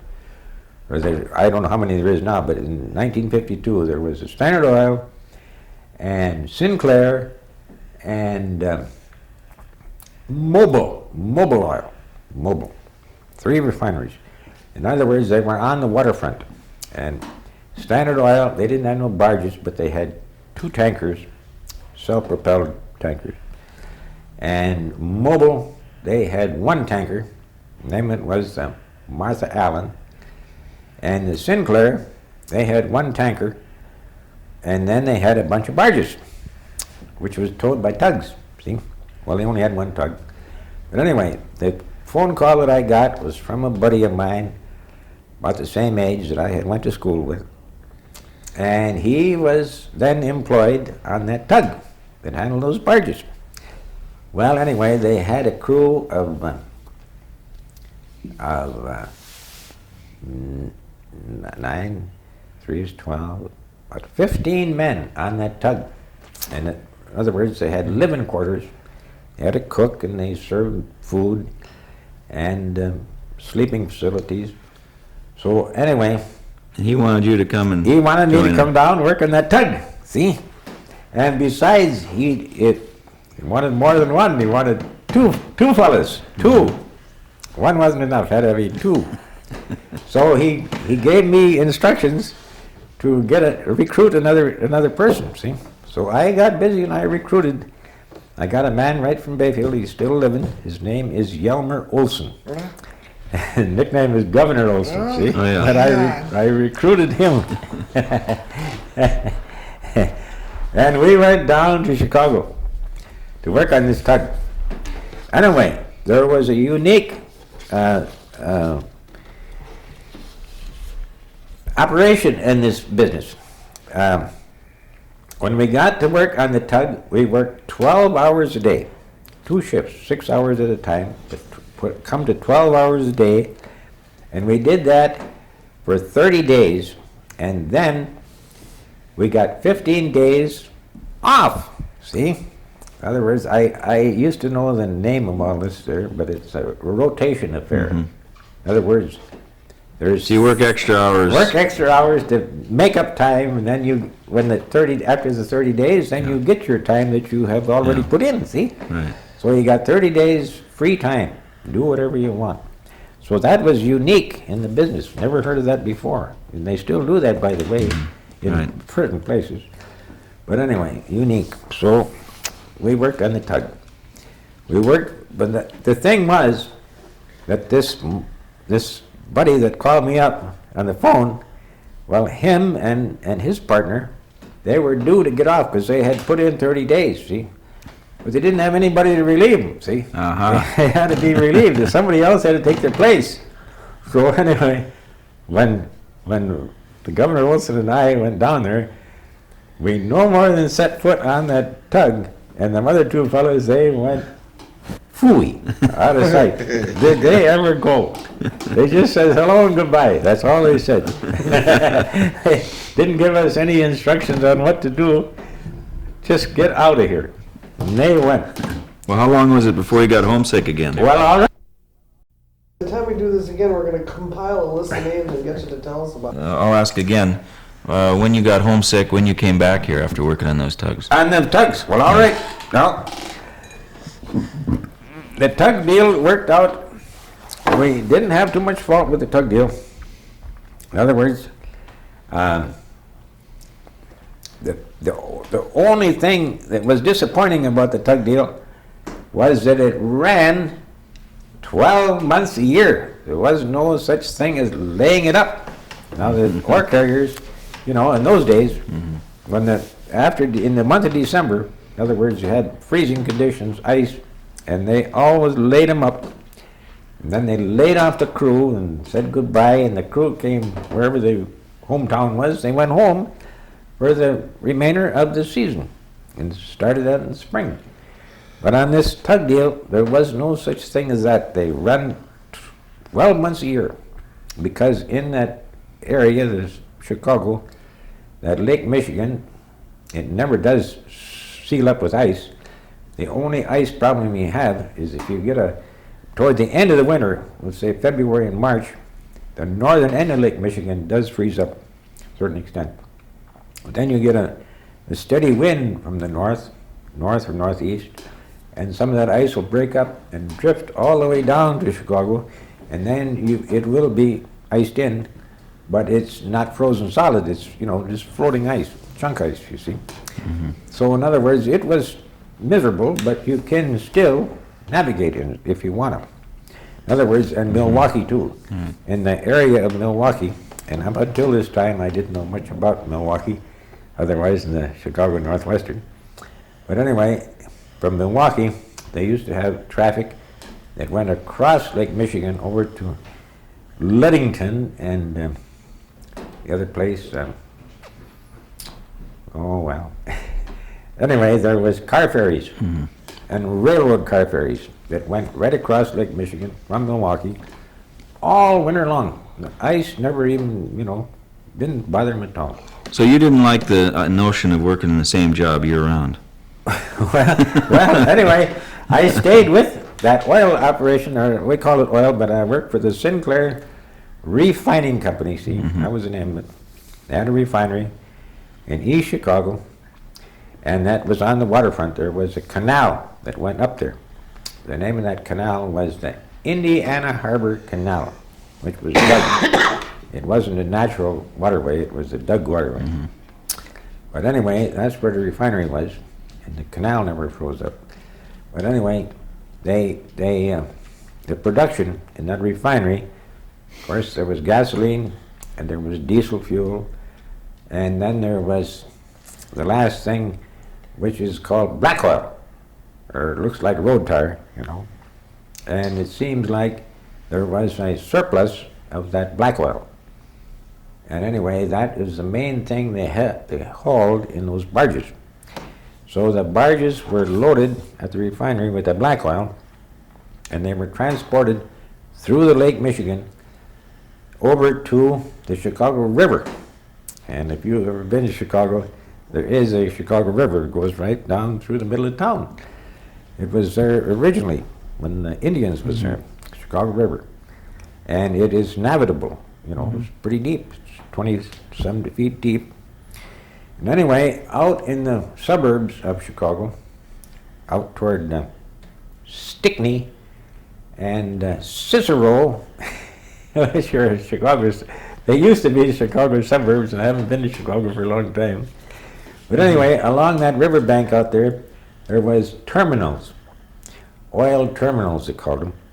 So our principal job was to barge that black oil from the refinery out to those oil terminals and pump the oil from the barge into the storage tanks there. And then when the barges was light, we'd take them back to the refinery to get them filled again. Right. So that was the main. And how long did you last on this job? I lasted on that job a little over 2 years. Oh, you lasted that long? Yeah, I thought maybe in a month or two you'd be getting homesick again. I found a home. I found a home on that job. See. What about your wife? Well, the wife was in Bayfield. See. She stayed here. Oh, sure. You'd come home every month I come for home 2 weeks. every 30 days. I worked 30 days, and then I got 15 days vacation. See. Well, in other words, I got 6 vacations a year. See, 30 days or 15 days apiece, and that was fine and dandy. Couldn't beat that. And by the way, see, your pay went on when you was on vacation. Your pay went on also. Right. You got paid twice a month, every month, twice a month, and everything went. So why'd you come back to Bayfield then after those 2 years? Well, I owned my own home here in Bayfield. See, but anyway.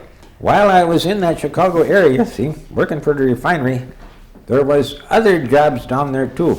And the other jobs was in the dredging business, deepening the water, see. There was 3 different dredge companies down there, and they used a lot of barges.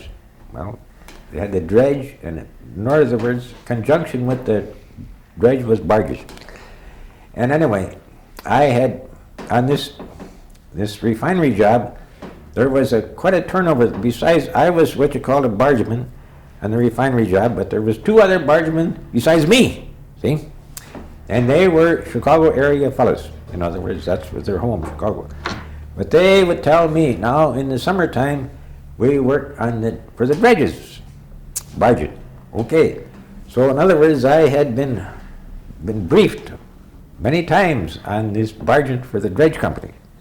So after, it was 1954 when I parted with the Sinclair, and I had good reasons. There was the Coast Guard Coast Guard, they got interfering with our work. In what way? Well, we wasn't supposed to be working 12 hours a day. That was against the Coast Guard regulations. See, according to the Coast Guard, you're only supposed to work 8 hours a day, not 12 hours a day. That was one thing. Another thing is that the Coast Guard regulations on this tug, there was it was too crowded. There wasn't enough room. I forget now what it was. Anyway, every once in a while they got to come up with a lot of regulations. Of course. So many cubic feet, space for each guy and all this and there. And anyway, things got complicated. So anyway, here's what they did.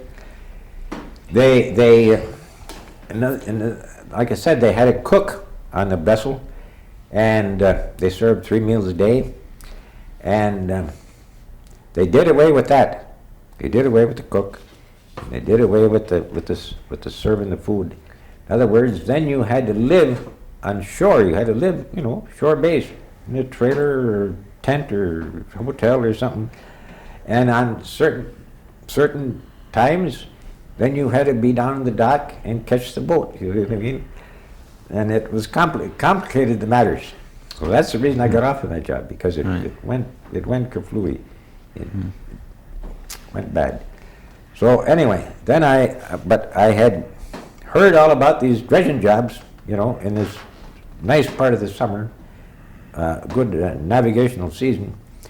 So anyway, I quit the Sinclair in October of '54, and then I spent the winter in Bayfield. But then in this winter of '55, or the spring of '55, I got a phone call from my buddies down there in Chicago that work for them dredge companies, and they said, sure, we're looking for what they call bargemen. And so they called me up, come on down, we'll get you a job right away. And so I went down in the spring of '55, and I got a job. I wasn't a bargeman. I worked as a deckhand on the dredge proper, the dredge. And the dredge ran by steam, but the name of the company was Merritt, Chapman and Scott of, Chicago. That was South Chicago, but Chicago anyway. And anyway, they had a nice dredge, and the dredge, it had several jobs. I mean, they had a job over at Navy Pier. You must have heard of Navy Pier, which is a nice place in Chicago. And then they had a job in Milwaukee, and, well, I guess that was it. For the year of 1955, see, that was the summer, the season of '55. And then in other words, when I worked for these, I worked all season long. And then in the winter, I got unemployment insurance, which wasn't too bad. And then in the spring of 1956, they called me back, so I went to work again in 1956, see. And then in 1957, the same thing, only I got it from a different company. The name of that company was Great Lakes Dredging Dock, which was in Chicago. Anyway, in 1957, that was the year Eisenhower was the president. And then they signed all the legislation, and they decided to build the St. Lawrence Seaway, which was fine and dandy, but it was a big project. And anyway, these rivers from one lake to the other, they were too shallow, and they had to deepen them rivers, besides make a couple of locks in the St. Lawrence River itself. But it all started in 1957. And this Great Lakes Dredging Dock, they had a big contract in Sault Ste. Marie, Michigan, which is the outlet of Lake Superior into Lake Huron. So I went from Chicago, I rode the boat from Chicago up to Sault Ste. Marie, Mich in June of '57. And I worked in that Sault Ste. Marie, Mich for 5 years until 1962, see? And the nice part about that was that my in-laws who lived down in Plymouth, Michigan, they could drive up to Sault Ste. Marie and we could have a visit in the summertime. That was nice. Anyway, that Sault Ste. Marie, Michigan is a nice place. It is what is known as the third oldest city in the USA. The French, they founded that, see, the fur traders and the missionaries. And way back in, 1500 and something, I guess. But anyway, the town is old, but it was a pretty good sized town. It was about 12,000 people there. And the tourist attraction was something fantastic, because all those freighters, they have to go through them locks, and the locks on one side of them, it's right downtown. There's a big hotel there named the Ojibwe Hotel, and if you have there's about 6 stories. If you have a higher room in there, you can open the window and you can probably spit right on them freighters. They go right by. Oh, it's fantastic. Anyway. Besides did your wife and kids stay here then, or they move out to Sault Ste. Marie? Well, you see, my kids was still going to school during this episode, see? So naturally, they had to stay in Bayfield until school let out, 1st of June. And by that time, I was wealthy enough to have an automobile, too, see? I had an automobile. To start out with, I didn't have no automobile, but I finally bought one. And anyway, after the 1st of June, I would drive up here to Bayfield, load the wife and the children in the old Pontiac, and we would go back down to Sault Ste. Marie, and we lived there all summer long, see, until the fall. My kids had to come back here and join up with the school in the fall, of course. But well, why didn't you just move the whole family to Sault Ste. Marie? Well, all right. Now that's another good question. The kids could have gone to school there. I had to. That was a tough decision. Then it was tough to decide. The thing was that the kids, they were born in Bayfield here, and they had all their friends in Bayfield. In other words, it's hard to realize it, but when you're growing up and there's 25 or 30 people in the class that you're in, well, by the time you get to be 18 years old, you've got all of these good friends, and it's hard to leave those good friends. Down in the Sault Ste. Marie, we got friendly with people down there. But anyway, it was a different ball game, You still had your roots back here, and it was a toss-up. I could have tossed a coin one way or the other, because I liked it down there myself. But you wanted your kids to really stay here, be raised here. I went according to their wishes. They wanted to live in Bayfield and finish school in Bayfield, so we did that. And then, of course, like I say, the dredging job down there, it all wound up in 1962. And then, that wasn't the end of it. Then I worked 2 years dredging in Duluth from 63 to 64. So when I dredged in Duluth, well, I only worked 5 days a week. So on Saturday and Sunday, I drove down to Bayfield, see?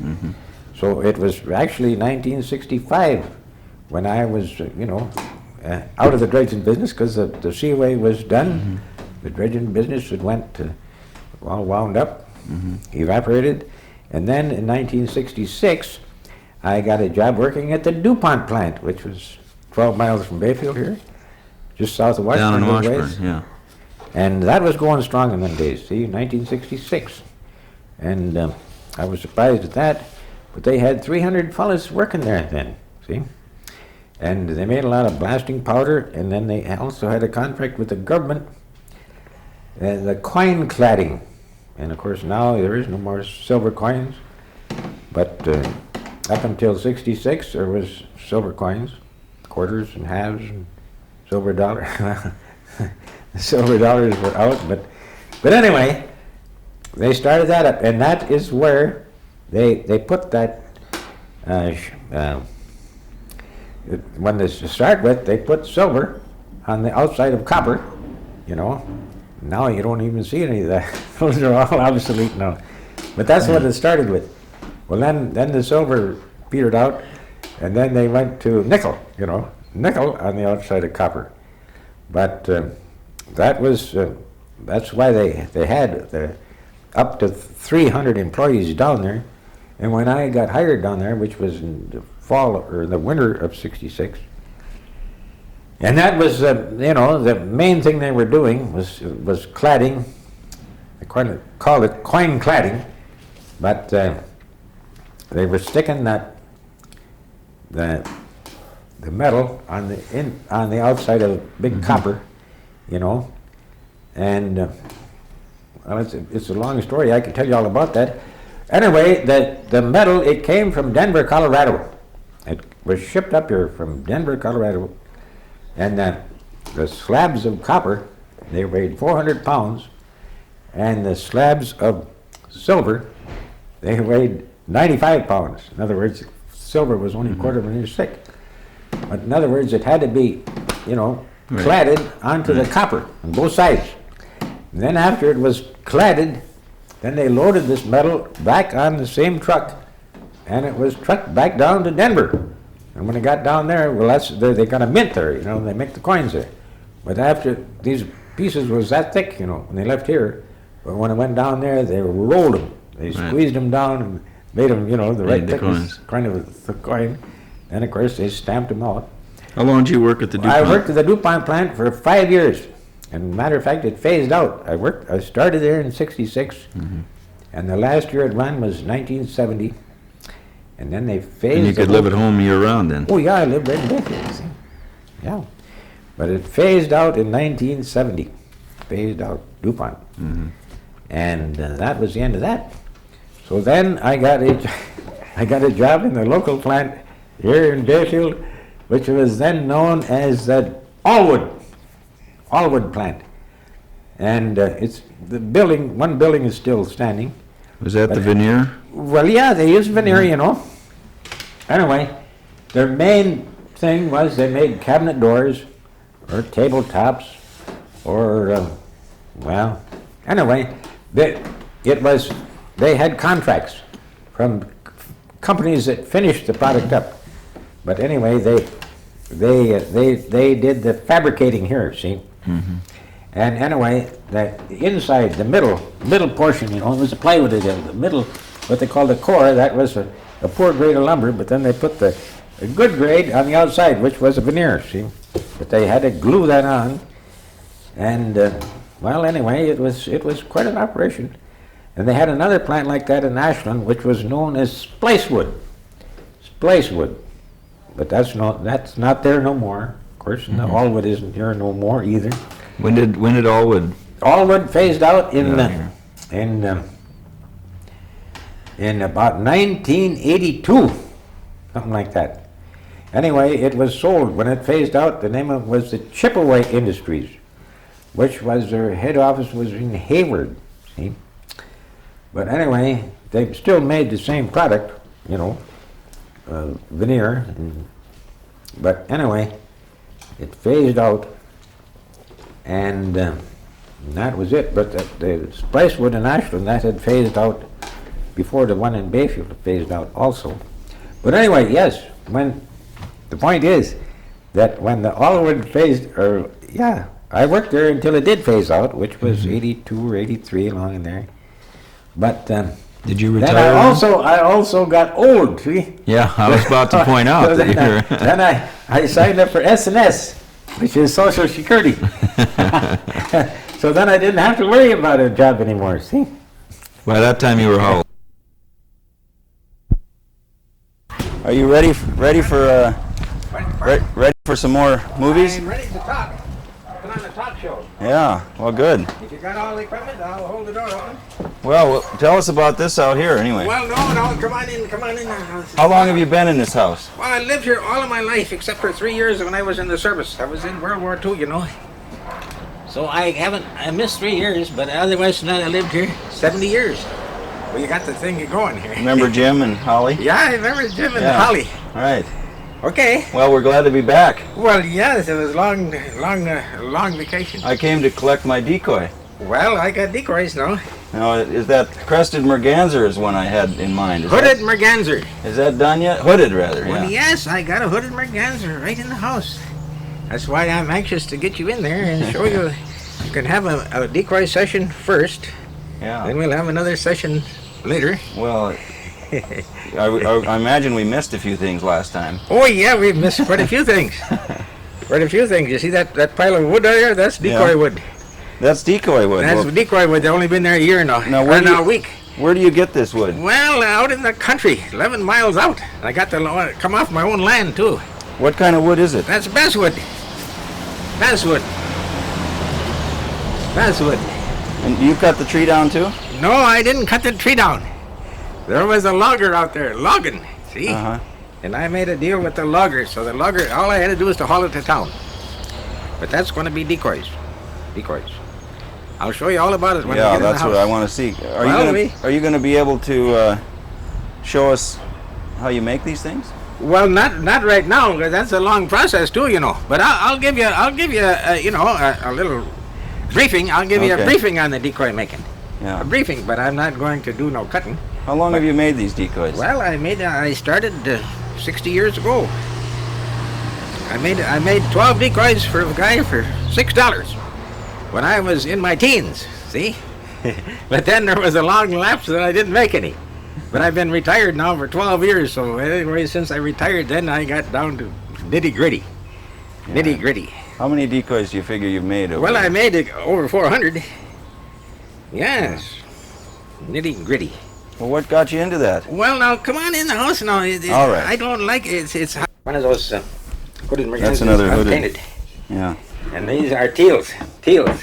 Oh yeah, those little fast flyers. Fast flyers. Yeah.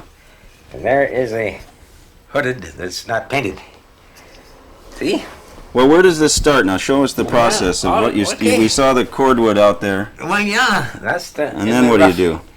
Well, then you have to cut that down to dimension. This thick. Now, if I look around, I'll probably find a chunk. You know, well, I put all them chunks outside, I guess. Well, Chunk. let's get one so we can see well, what all the. right, now. Must be one back of the door here someplace. No, I don't see one here. Well, anyway. Anyway, dang it. Dang it. Well, all right.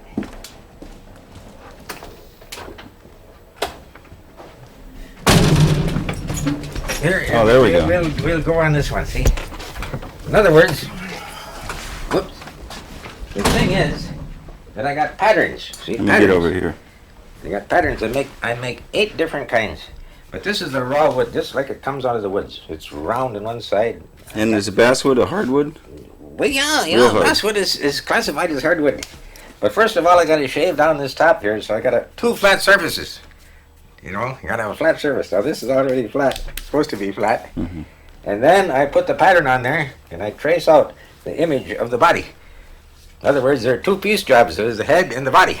Oh, I see. And like then you attach the head to the body. Right. After they're So this is just for the body. this is for the body. Right. Well, then after you get the image of the shape of the body on there, then you go to a bandsaw. And a bandsaw's got a little bitty narrow blade that you can saw curves of, see? In other words, it goes around, and you have a table, and of course you have a black line there, and you just follow that black line around.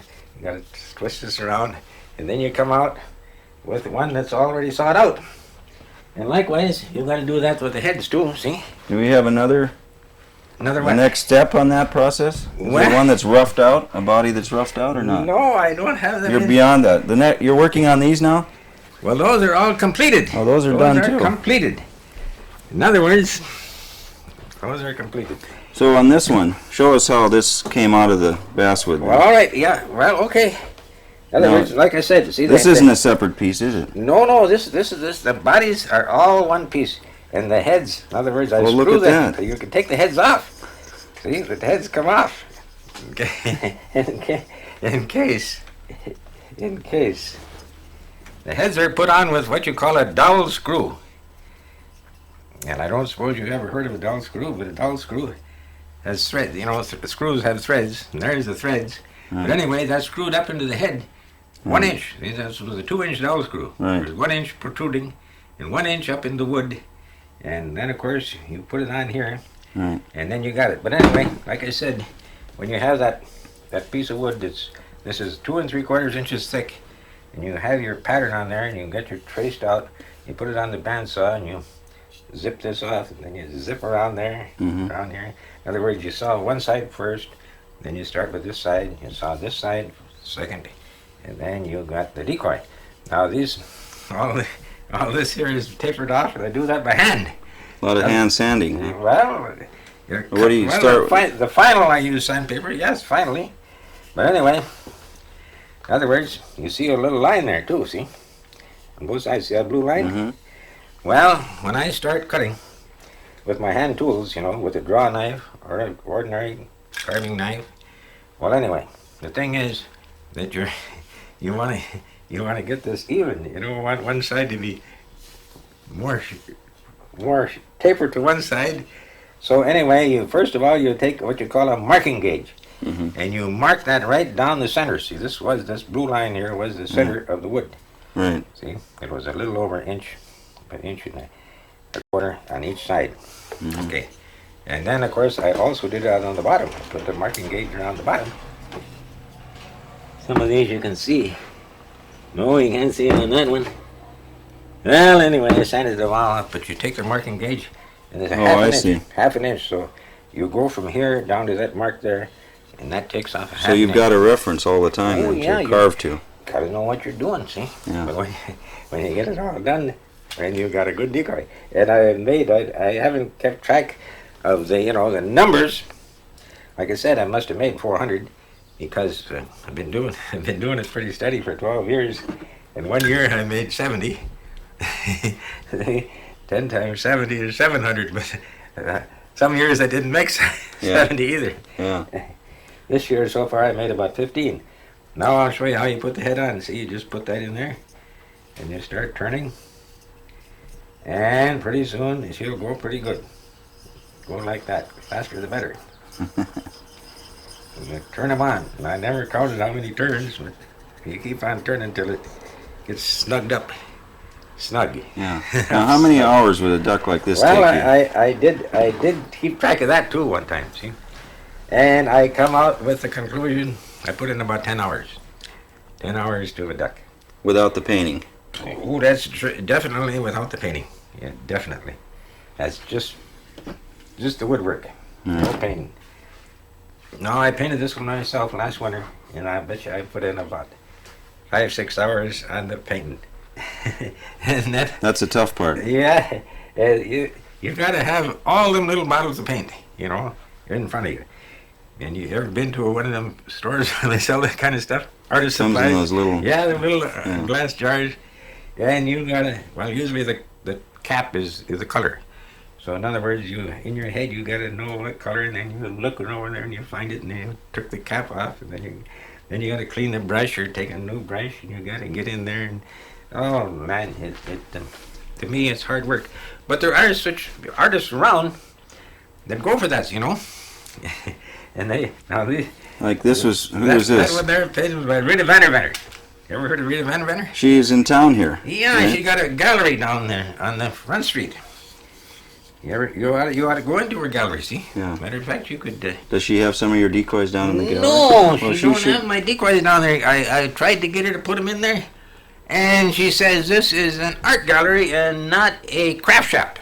Well, this is art, isn't it? Huh? I would say that's art. Huh? Yes, that's art. She painted them. No, she painted this her alone too. Well, maybe we need to go down there and talk to her. You have to go down there and to change her mind, see? Yeah, because she said this is a gallery and not a craft shop. Now, who did this? Oh, Rita. Well, she did that one too. This is a beauty. That's the last one she did, see? That loon is really... I know it. Well, in other words, she has been painting decoys for me for 10 years. Like you say, when I went into decoys, full scale, see? And she started out at least 10 years ago. And when she started out, I had an awful time to convince her to go into it.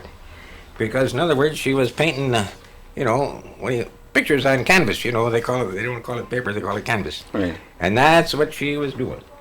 She was painting, and another thing, big ones, the size of that card table, 3 by 3 feet, big stuff. And she was doing that. But anyway, heavens, she'd be a month, on one picture. A month, sometimes all winter on one picture. Well, anyway. Yeah, that takes a lot of time, Why, too. sure. But anyway, So this one's mine, right? Well, yeah. The one I ordered. Yes. Well, great. Well, how much do I owe you for it? Well, you know what I get? I get $40. Okay, I'll go for that. You'll go for that? Well, all right. I mean, if you're spending... Well, no. This represents probably at least 10 hours of your work. Well, that's right. And then the painting on top of that. I paid, this fellow here, see this?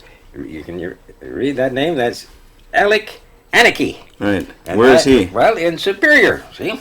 So you Well, when Rita gave up, well, then I had to go elsewhere. But I know the Alec Anderkey. I know him well, and he is an extraordinary person, and I might as well give you a rundown on him. He's old, about 70, and retired, but he lives in Superior, but he likes wildlife.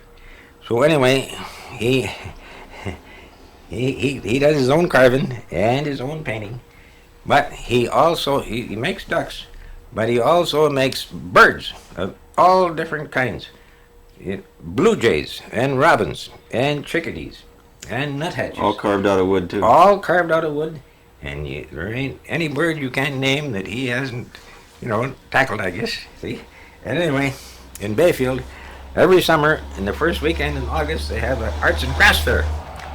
I don't suppose you ever took in one of them. Haven't been here in August. All right, Yeah. haven't been here in August. Well, I have to tell you the truth. So anyway, he's been here for 4 years in a row, the Arts and Crafts Fair. And he brings down his products and he sets up a booth, of course, for sale. Well, all right, now last year he had a loon, just like this one here.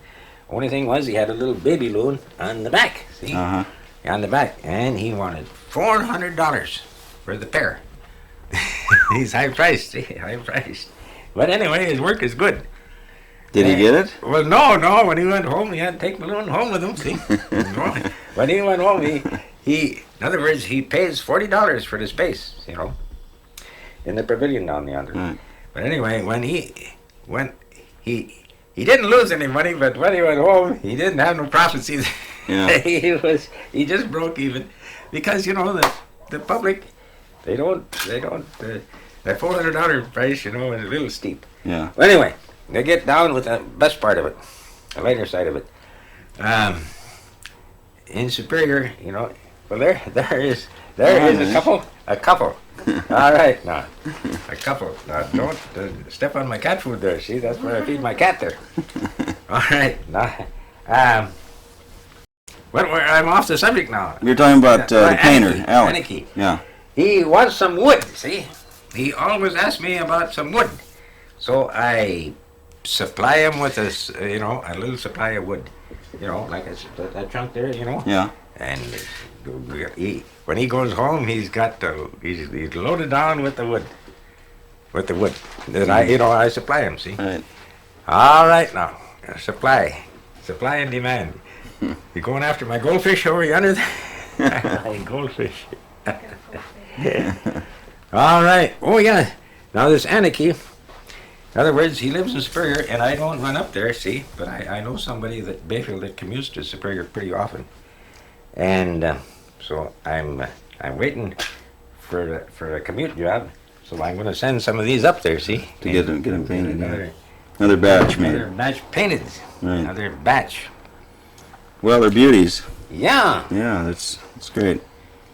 All right. Why did you start doing this decoy? Well, stuff? all right. Why did I start doing it? Yeah. Well, How would you say 60 years ago? a long time ago, there was a couple of good duck hunters in Bayfield, and they were they had a market. The name was Lodel, and of course that don't ring a bell with you, but they had a market in the place where is now that Wisconsin craft shop, on Rittenhouse there, right next to the hardware hanks.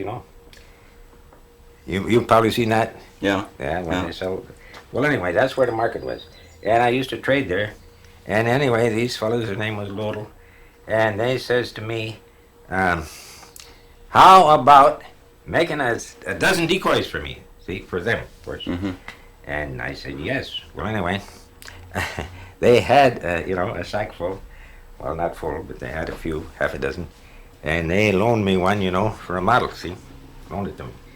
So I got the darn decoy and took it home, and in about, maybe a month, I come out with 12 decoys. And I took them down too, and I had to paint them too, by the way. Right. But anyway, the only color was black and white. You see that one there? Mostly black and white. Yeah. So I dabbed them up with black and white, and all right. My compensation for them dozen decoys was $6. Oh, Never 50 forget, cents a 50 piece. Jingo. That's the first money I made making decoys.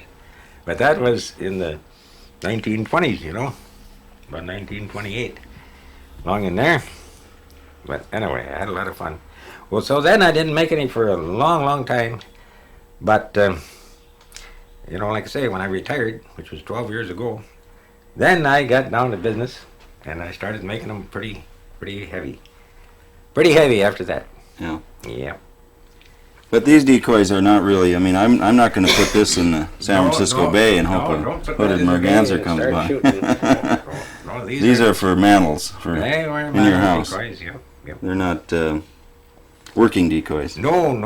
No, they're too nice to put in the Too water. nice for that. Yeah. Well, anyway, see my book there. See that nice book? Pick that up now. I had to buy that. Well, it has got all the wild ducks. Do you go by Well, I had to buy this.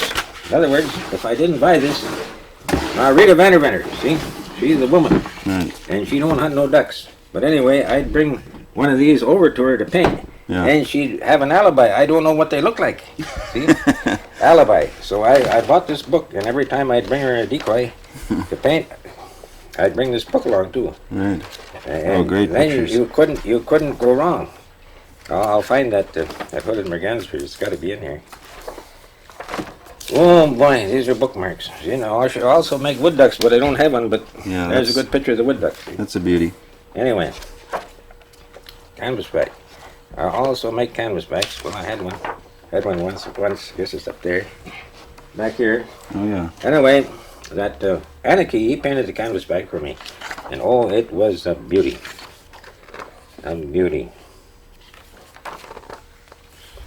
That's the way the back looks. Whitey, dirty Right. white, see? Right. A dirty white. Boy, there's shots from every angle in this picture. Oh yeah, You can really. yeah. Now there's a canvasback,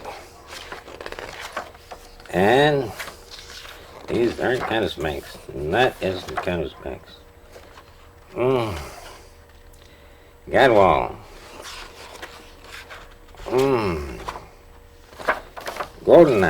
Goldeneye. I made some goldeneyes. Have you? Oh yes. See, there's a good Have you made about every kind of duck?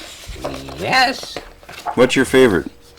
The favorite To make. is loons. Loons. Yeah. See, now this is the green winged teal right there. Oh, that's what it's going to look Green. like. That's Huh? what it's So gonna it'll look get a like. little green Yeah, green around the eyes there. around the. I should. Well, got him. See, there's the green in the wing. Right. Where is the eye? The eye. Right there. But it don't show green. It's kind of brown. On the ground, yeah. But anyway, in that picture over there, it shows the green in the eye there. Oh, yeah. Yeah. But anyway. And there must be a female. There. See, this part here. Greenish. That's the matter. There you can see the Yeah, green. yeah. The green. All right, so I have to bring this book. Oh, there's a hooded. There's a hooded merganser. This is Right. the one right there. Right here. Now the only thing is that I never took this book Oh, yeah, to I Anarchy. see. I never took it to Anarchy. Never. But now that's But, good. so he knew already. What Oh the- yeah, he knew. Now, there's the side view. See the side? Oh, yeah. Kind of golden colored. Right. That's And of right. course the white on the hood. Look at these are like every little feather almost Yes, that he well, painted in here. the feathers are kind of, modeled like that. Yeah. This one here is treading water, see? All right. Hmm. Now that is the female. See, the female is colorful. Now there. Oh, when there's they, the- when they get excited, then this- they raise that up. That comes up. Oh They yeah. get excited. Now this one here is relaxed. Well, see, when do they- only the. This is a male. Yes. The female is just is like this. Is this the females female? like is that. the brown? Why? See, Oh, there, but there's the female. they get a Oh yeah, they got the hood. hood They too. got the hood. See, they got the Yeah. hood. Yeah. Beauty.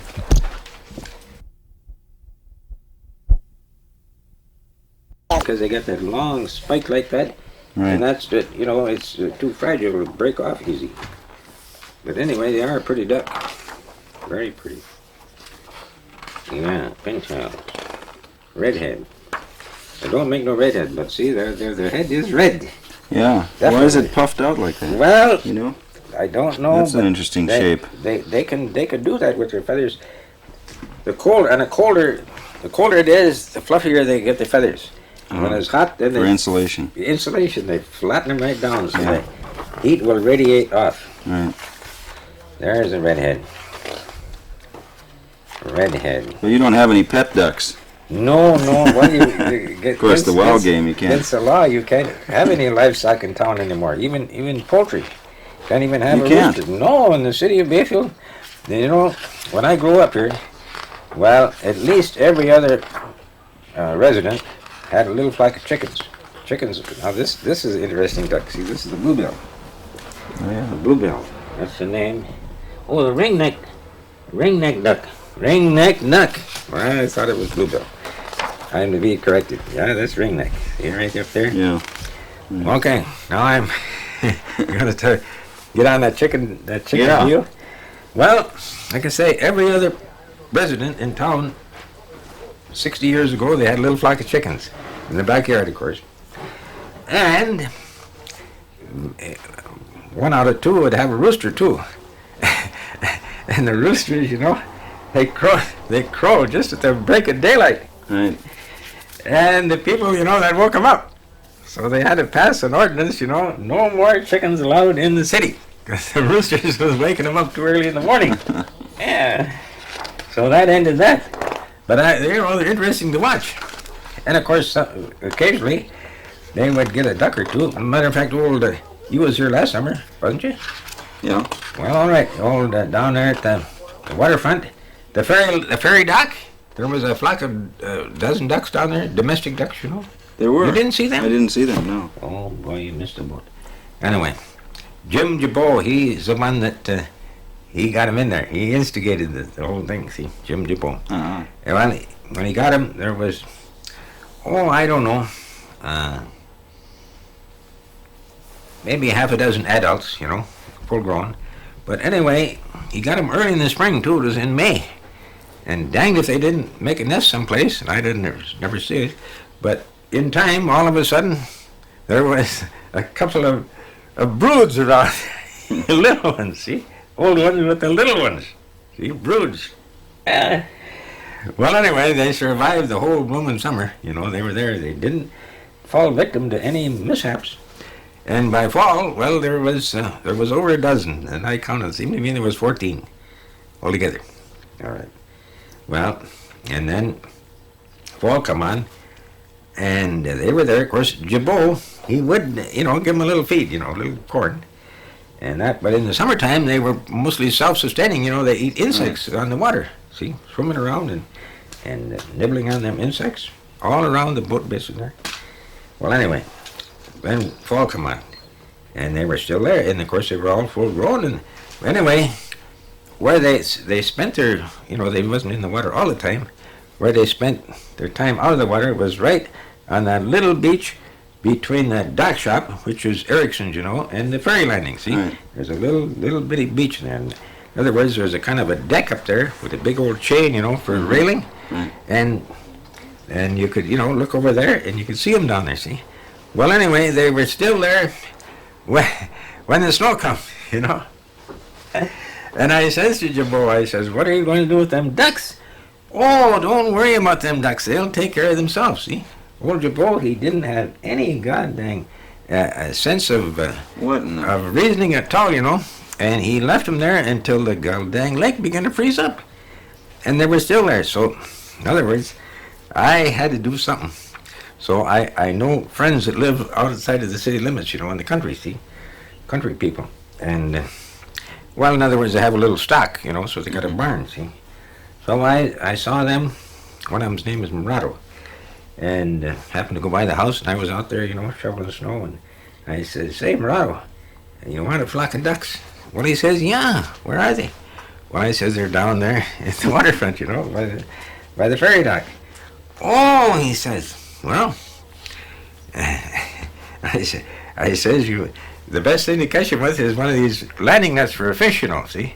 You know, that you tip over the side of the boat, you know, and catch fish, landing fish. So he happened to have one, you know.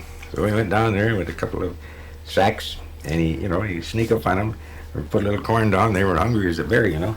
So as soon as they start feeding, you know, you put that net over them and pick them up.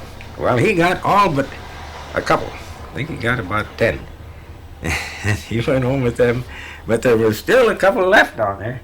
it was a little bit, wild, So anyway, when the bloomin' ice froze, well, they froze in the ice. Oh no. Yeah, but they didn't. When they discovered them, they weren't dead. They were still, their wings was flapping, but they couldn't get out of the ice. Oh. And then a guy up in the hill, I didn't see this, but the guy that rescued him told me he went down with an ice chisel and chiseled him out and put him in a bag, and he took him out in the country to one of his friends. So that's what happened to the elk. But that Jabot, I'm mad at him yet. He wouldn't do anything about them bloomin' ducks, Well, he didn't know ducks. I guess. He certainly didn't know, but he wanted them there in the first place, But then when the showdown come, he wouldn't rescue them. He just was going to leave them there for the winter. All right. But you didn't see them last summer. Well, they sure were. No, I didn't see them. Yeah. The most of them was with them white ducks. They call them white pekin ducks. Here is the bluebell. The real name for bluebell is squawk. See. Uh-huh. And there is the blue on the bill. Blue on the bill. There is the mister, see? Oh, yeah. You got nice white on the sides, kind of mottled on the back. Kind of almost loon-like. On the Yeah, back, and black on the head, and blue on the bill. But that is a bluebill.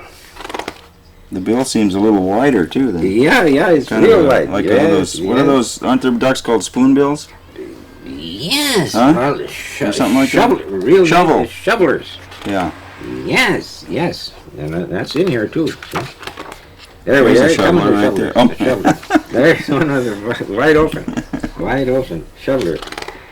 Now that's the missus. Oh, look at that great big thing. See? Yeah. Have you ever made a shoveler? No, I didn't make. Now They're actually kind of ugly in a way. They are kind of ugly. Yeah. See the bill there? That's a shoveler. And Other than that, they're pretty duck. Yeah, that's outside of that, they're all right. Yeah.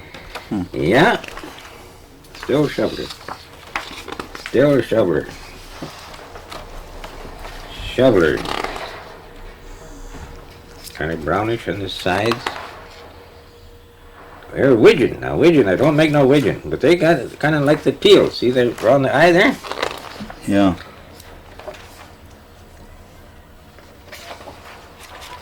Widgeon. Bluish on the bill. See? Yeah. That's the way them teals are supposed to be. Like that. Well. Oh, wood duck. here's the wood there's duck. the Now wood this duck, is see? one of my favorites. I have a little wood duck You that's got a wood duck? probably about this size, maybe smaller. It's a Smaller small than that, yeah. version of the wood duck. Okay. It's not, real Well, size. I make a lot of wood ducks, but I can't keep them, They go as fast as... They're so colorful. They That's catch people's eyes, I suppose. Then they got this crest. See, that's what they Right. call it, crest. Right. Oh, boy, and they got red eyes. Red eyes. Of course, the eye don't make no They difference. almost look like a parrot. Yes. Yeah, now look at that. Oh, And yeah. there's three of them. Yeah, they're really. And see, these are photographs, Now, another thing is the back. See the Oh, back? look at that. Yeah. What a job to paint that. Well, that's it. They're hard to paint. Yeah. They're hard to paint. Yeah. But anyway, after I bought this book, and I would take the wood ducks to Rita Bannerman, and she painted them. Well, then she could come out with some real good jobs. Oh boy, even that green, the green feathers. Yeah. Yeah. Is that right? Oh yeah. I'd like to And see blue. that. See, there's a little shade of blue. That's a good one. Yeah, that's a beauty. Another thing this crest, they can regulate that crest. Now this one here is, it's got it puffed out. And when they're relaxed, well, then that crest is all, down. Down flat. There's a good one as a mister. See, now this is down flat. Down flat. In other words, this is real close, and you can see some greenish on the top of the head there. Yeah. And right around then, and then the ring, this is the eye itself, and then the feathers have got different. There's actually a ring around the eye. The ring around the Yeah. eye. Yes, it is. It is fantastic. Now there you show some blue, see? Some blue in the back. And then this is on the breast. Look at all the little Oh, black my lines. God. Little black feathers. Yeah. And then, now I'm getting toward the back, and then the ones that are not very popular. These are eider ducks, see, which are saltwater, ocean ducks. Eider. Right, the kind I might get out in San Francisco. Yeah, you get They some of probably come these. fly That's through right. here. That's right. You get some in San Francisco. Saltwater ducks. Right. Yeah. Because I live on a little cove right on the bay, and there's Oh, a you lot do? of ducks, a lot of birds that come through there on the flyway, you know. All right. Now we're getting down to the category of swans. See, now this. Do you ever is- make a swan? No. You because- need a whole... Well, that neck, see, Chunk. that neck, that's what baffles me. That neck baffles me. Yeah, tell you. Well, I just haven't got that far yet. Well, maybe that'll come 10 years from now, huh? Well, yes. Yes, see? Now this here is a trumpeter swan, but there are some swans over to Ashland. You ever spend any time around that Prentice Park No. lagoon? Well, anyway, the mute, see, this is a mute swan. Yeah, mute, see? Mute, well, that's the kind that are over there in Prentice Park lagoon. And see, they got a orange bill and then a kind of a black Right, rigging here in front of the eye. right.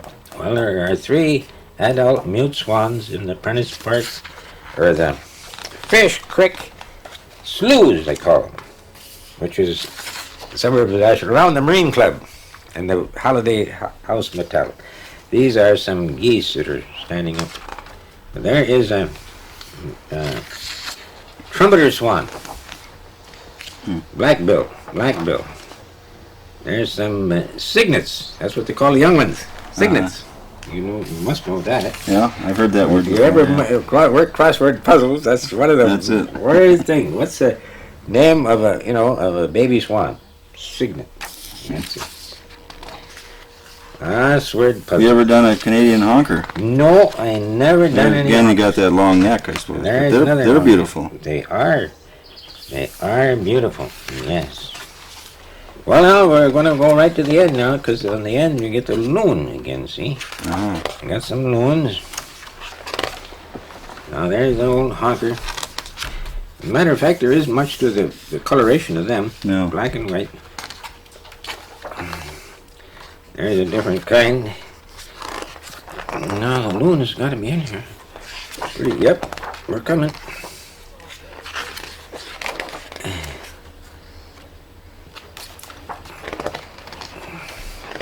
There. Now, there is the loon. And loon is my, in other words, when I started making decoys, after I retired, the loon was the first one I made. Well, yeah, it was. It was. Yes, because in other words, I had a good demand for them. People were calling for them, see. Why don't you make some loon decoys? Well, another thing was, I didn't have no patterns either, see. So I had to concoct, this is all my own concoction. Oh, it is? The length, and in other You words, had the to study detail. Right. I had to study them. Right. But anyway, I went to a place where they had a real loon that was mounted, a stuffed one, from a taxidermist. You know what that is. So I went to a place where there was a stuffed one, and that's where I come up with. That's where you got the design. I got the Because they're much design. longer. They are a real one, a real one is 19 inches long. Now, I made so many that I know exactly. This is 17 inches long, this one here. From the breast to the end of the tail, 17. But a real one is 19. See? And then they're wider this way.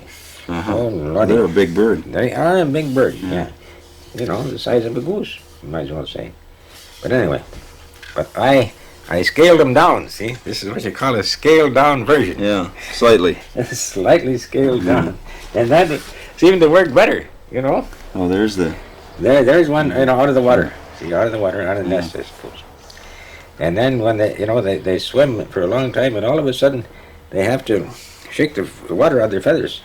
So this is what you call treading water, their feet, and then they get up and then they flap their wings, and that, dries them out a while. But a loon will stay in the lake, all day long without coming out, to dry off. Yeah. But, when they got to dry off, then they do this, they tread water. And then another thing is they can submerge, like, see this one here, far down? But, his feathers are real wet, but the water must be warm, so, he's all but sunk. Sunk there, see? They also dive very deep. Oh, yeah, they can go down. I read, I never tested them. See, there shows one under the water. But they have clocked them up to diving in 170 feet of water. And No. That's far down. Is that right? Oh, I didn't yeah, know they went that 170 feet of water. Well, there's one in flight. See? Another one in flight. Yeah. In other words, when they fly, they got their old neck right out straight. Just like that. See that? You ever see a loon fly? Yes. And then the feet, see, their feet Yeah. are... And their wings go very fast. Yeah, but their seem to feet be- are actually way back here, you know. Right. Instead of like in a duck, they're in the middle. But they're way back here, so the feet are sticking out in the Part back. of the tail, practically. Yeah, just like a tail. There's Yeah. the feet. Yeah, they really are streamlined. Oh yeah, but when they get it going. Now this bird here is around the islands.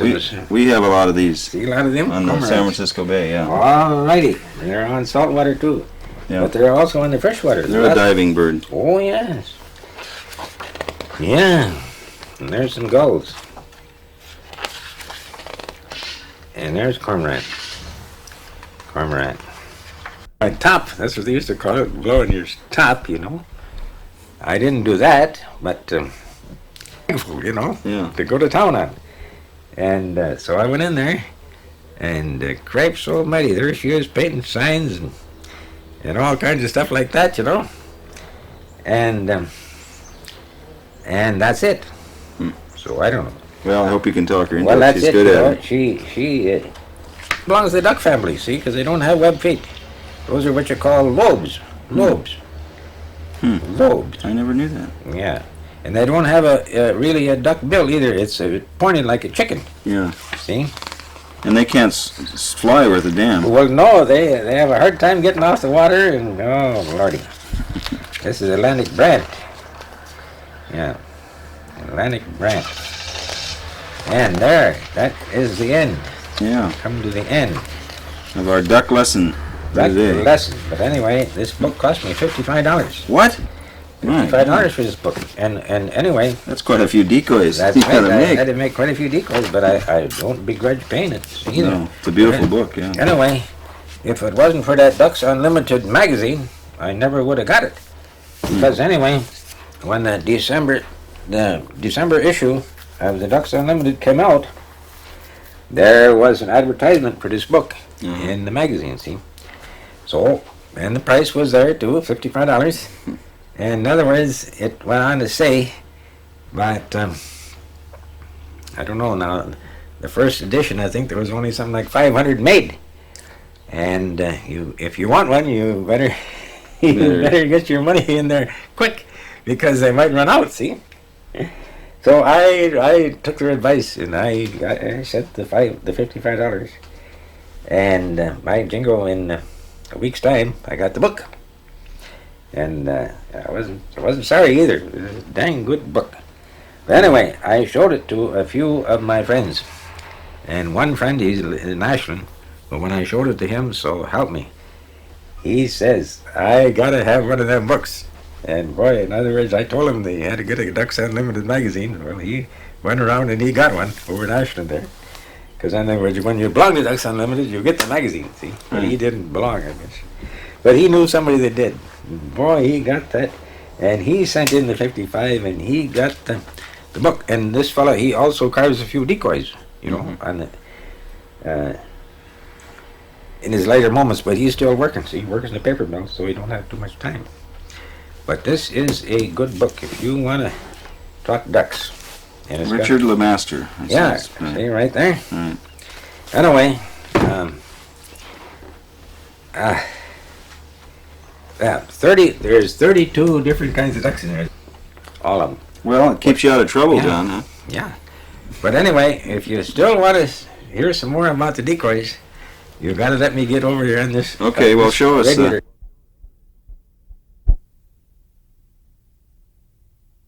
I said, one of my friends, he bought this carving duck decoys, Mm-hmm. and it cost, the price was on it one time, $7. But anyway, and otherwise, the guy that put this out, he also take it for granted that you're supposed to paint them. So he put these nice pictures here, you know, of model pictures, and which is fine and dandy.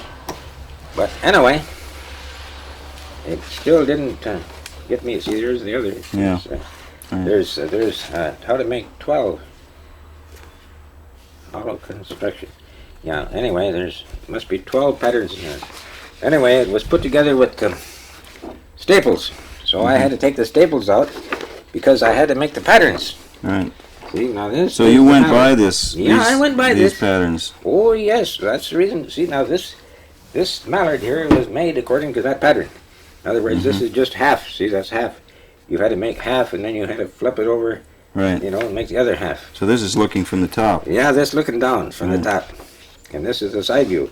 But like I was telling you before, with that marking gauge, you put that line. Is this the same size? Oh yeah, that's the same size. Oh yeah, See it is. that? Look at that.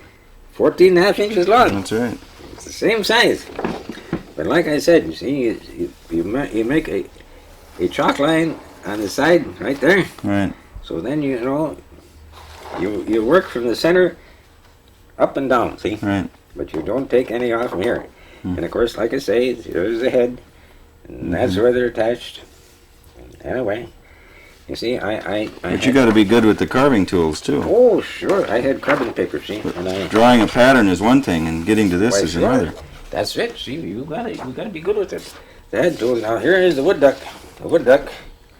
and there is the profile of the wood duck. And there it shows, it shows the pattern of the feathers. Now I even took this to Rita Vandervenner. So in other words, in the back there where the wings and the tail, Right. and she came out with the. Here's the details for the, Right. And it all helped. It all helped, and I made quite a few wood ducks, and I sold them right away. Now this is a ruddy duck. I did not make no ruddy ducks.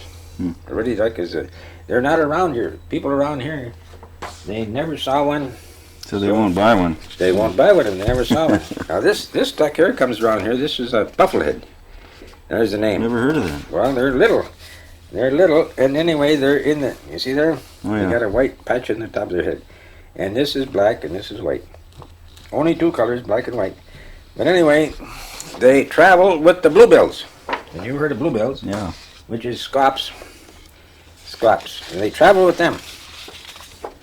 Now this is the old canvasback, and like you see, they got a stubby tail, very stubby, and kind of high rise on the back, and a big head, a big head.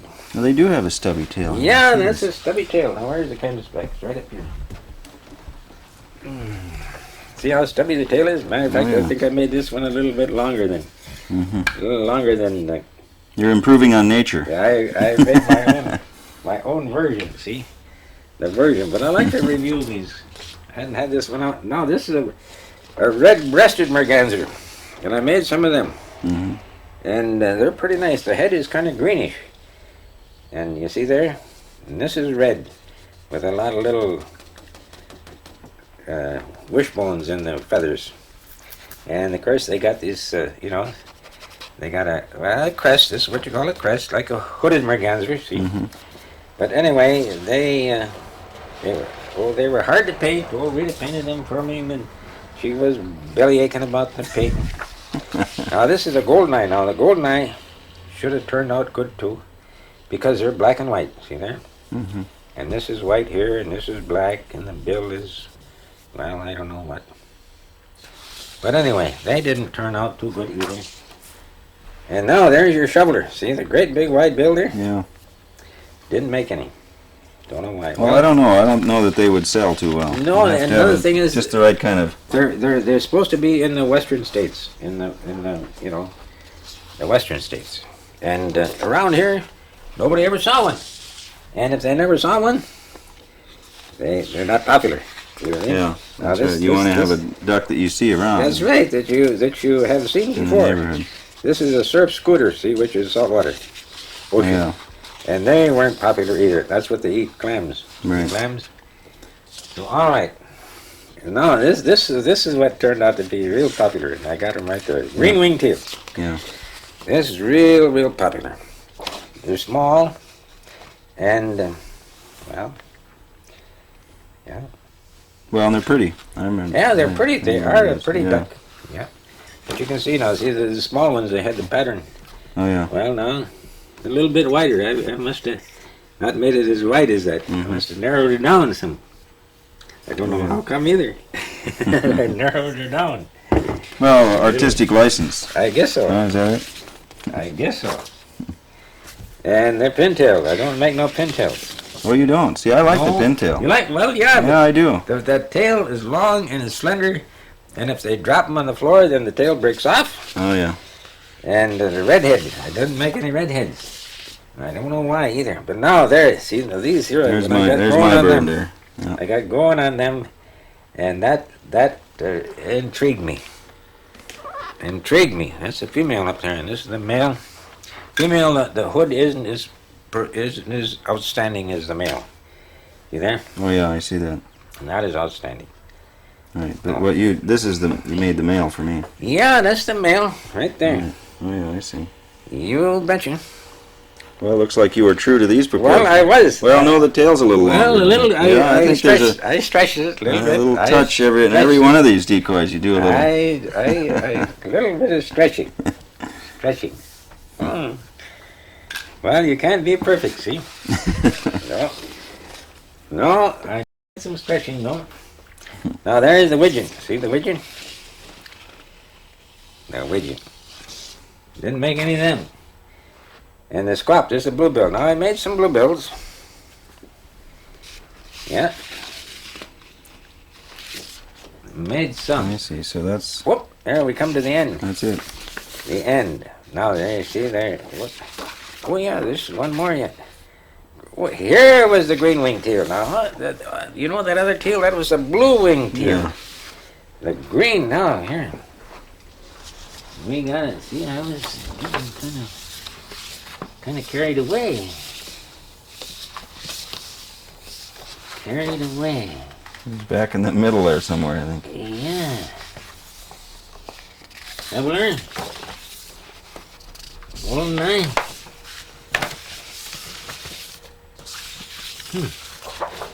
Canvas back. The buffalo head. The ready duck. Oh dear. And my telephone. Well, you want to excuse me while I go to the telephone? Okay. Maybe somebody's in trouble. Hello? Yeah. No. I might as well start from the beginning. Okay. I made them years ago. I made them, and anyway, I don't have no turning lathe. And turning lathe is a machine that you mold out images on wood with. I don't have one, but I have a very good friend who lives down the hill a couple blocks, and his name is Elvis Mole, and he's got one in the basement. And in the wintertime, he don't have nothing to do. He gets tired of watching the TV, so he says, if you want me to turn out some spokes for you, I'll turn them. So he turned out them spokes, see? And I made all the rest. See? No, Now, what is the wood here? What kind of wood? Well, that brown or red, in other words, what does that look like to you, brown or red? A medley between. Well, is it? Brownish red. Well, that's mahogany. I was just going to say mahogany. That is real nice mahogany. I wouldn't be surprised it came from the Philippine Islands. See? Or the South Pacific someplace. But anyway, that's mahogany. And what about this? Well, that Is that birch? Well, no. Oh. This white stuff is another mahogany that come from a different place, and that was a piece of scrap from the wall paneling. You go in places, well, that's wall paneling right there. See, but that is pecan. So that's a veneer. Well, yeah, it's veneer. Well, this is veneer also. You can look on the edge there. See, it's veneer. But anyway. And what about this This is the main body of it. Well, that's fine. That's fine. But I made all this. I made these are what you call the covering pieces. I made these in between pieces, and I glued it together. There isn't a nail or a screw in it. In other words, you can look at the back here. You see? You see the back? Oh yeah. In other words, they didn't finish this up because there was no sense. It hangs against the wall. Right. So why make it fancy on the back? Right. Then there isn't even any varnish on this either. You see what I mean? But this is pine here, white pine. And this is the middle part is called a hub. And I bought that electric clock in there. See, that's one of them battery-powered electric clocks. Right. and it's just set in there, but I put this plate over there so it don't fall out. You see what I mean? Right. In other words, it's got a little flange there, see, so it can't pull out this way. Right. But it's in there tight. You can't wiggle it. But anyway, it runs on a battery. One little cell, and there is the time, 11:15. My God, it's right. Yeah, and that's been there ever since February, so it's run pretty good. Now, do these, you also sell these, or are these for your own? I sell these, see? I sell Now, what do them. these go for? $100. That's a lot of work, yeah. 100. Now, this little gizmo here is what you're hanging on the wall with. See Right. that gizmo there? Yeah. You put a peg in the wall, and you hang it up there, see? On the wall. Yeah, and you have one up here. Yeah, Now, but this one's a little different. Well, okay. I had to modify it, see?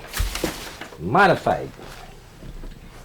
Now, this is for your own use, though. Yes, this is what I would tell my time. Well, I'll take it down, see? Tell the time. Oh, boy. It's a little heavier. Well, now this is made out of 2 different kinds of wood. Well, I mean, different. This is different wood than the other one I just talked about. This brown wood here is walnut, black walnut. And this hub here is black walnut also. And these spokes, well, we'll turn it over this way. The spokes are made out of a medley. This is white ash here, and that's yellow birch there, and that's yellow birch, and this is white ash. Well, in other words, it's half and half. Half white ash and half yellow birch, the spokes. Right. And the in-between, that is white pine. But anyway, this brown wood here is the real honest to goodness name is black walnut, but not Sino. yeah, the hub, this is veneered on this side, see? Right. It's black walnut, but it's veneered. But I made this 2 years ago, and that clock's in there, and it's been running on the same battery for 2 years. That's not on daylight time yet. That's on No, standard this is time. on standard time. See, I don't put that on daylight saving time. It's on standard time. Right.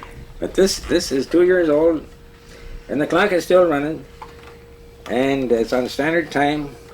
But anyway, that one over there that I showed you first, I made last winter. Yeah, last winter. But now this one here, I got to talk about this one. This one here, in other words, well, yeah. Now this I've had for here. I didn't even put the date on it. I had this for about 4 years now. But like I said about those decoys, there was an arts and crafts fair downtown, and a craftsman was there, and he was selling these clocks. See, I bought this one, and I couldn't turn it down. By golly, $28 for the whole works. Is that right? Yeah, nice face. In other words, you can see. Battery powered. There's the battery, and And then you made the... No, I didn't make this. The No, whole- he you bought made it that. just Bought like the that. whole works for $28, God. and it's big. So from sitting over there, I can see what time it is right here. It's big. These are nice. clocks too. They're too small. You need your glasses for that. But anyway, now these, I never see anything so accurate. See there? Of course, I had to set this for daylight saving time. But now, right there, it might be. Well, it isn't. It's right on. Yeah. Right on. And I never see anything as accurate as them. And the nice thing about them being on the battery, if the juice goes off, on kind of a storm or something, well, they still keep on running. That's right. An ordinary electric clock, well, You're out of luck. out of luck. Yeah, out of luck. Well, Anything else to show us here, John? yeah, Let's, a little bit. I got one good story to tell you, and I got it, and I got a picture here. This is the picture that I got to go by now. See. Anyway, get back over here. To read a lot of poetry, but one of these old timers, he wrote that up, and I remembered it. Yeah. Don't waste that time, because once it's gone, it's gone. You don't make it up. All right, now if you want to hear that story about my making a living, made a living, and I eked out a living all my life. Never was on the relief, So anyway, I used to work on dredges for deepening the water. And I started in the dredging business in 1955, see, in Chicago. And at that time, there was 2 dredging companies in Chicago. One of them, the name was Great Lakes Dredging Dock, and the other one, the name of it was Merritt, Chapman, and Scott. See? In other words, it was contractors. But anyway, this particular, in 1955, when I got hired, it was Merritt, Chapman, and Scott, and the dredge, in other words, this dredging on the Great Lakes, especially in the wintertime, freezes up, weather gets cold, and then the dredging comes to a stop. They don't do no dredging in the wintertime. But in the summer, this time of year, and in the spring, and even in the fall, if there's any to do, well, that's the time to do it. So anyway, this particular year, I got hired, it was probably in April, and I had to go to Chicago, but that was easy. And I got to Chicago, and I got on the dredge, and they had living quarters on the dredge. In other words, they had lots of work to do. And like I say, there was living quarters. They had a galley. The galley is a place where they prepare the food, and then they have in the Army, they call it the mess hall, but they have a place to sit down and eat. And then, in other words, there was no recreation. You either worked or you went to bed and you got some rest. Now this particular year of 1955, they were awful busy. There was a lot of work to do. Too much work and not enough time. So you had to really get down to business, and they worked 24 hours a day, round the clock. See, that's what they used to call round the clock, 24 hours a day. Well, on the machine, the dredge, they only had a limited amount of bunks. That's where you slept. And, of course, like the mess hall, well, I don't know, places for a dozen or so to eat. But anyway, the thing was that you worked 12 hours a day. See, there's 24 hours in a day, so one shift worked 12 hours, and then after that 12 hours was in, well, you went off duty and went to bed. And then the other shift took over, and they worked 12 hours, so that put in the 24 hours a day.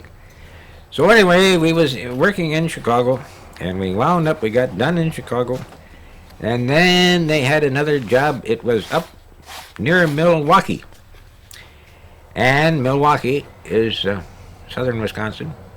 But anyway, and another thing is these dredges, they're not self-propelled. I mean, they have to be towed by a tug, because there's no machinery in there that pushes them around.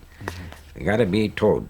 So anyway, the tug had to come up to Milwaukee, and the dredge too. And then the material that they dredged up, they scooped it up. This is what you call a dipper dredge. Scooped up the material off the bottom, and they deposited it in what they called a dump scow. Then the dump scow was a waterborne thing, but on the bottom of it, it was on hinges, like doors. So anyway, they had a mechanism that when the scow got loaded, the tug would hook onto the scow and tow it out to where the water was 100 feet deep or so, and then they tripped the doors, so all the material went right down out of the bottom, and then of course the scow floated up, high when it was empty. So they had to have 2 dump scows and then the dredge. So they towed the whole works up to Milwaukee all at once. And they got there. But anyway, the job wasn't right in Milwaukee. It was 17 miles south of Milwaukee at a power plant. See, power plant. A steam generating power plant. And to make the steam in the power plant, they burned coal. Now this was 1955. So in other words, that's before they got the atomic power plants going. And you heard of them, of course. Yeah. Okay. So anyway, we got to change tapes.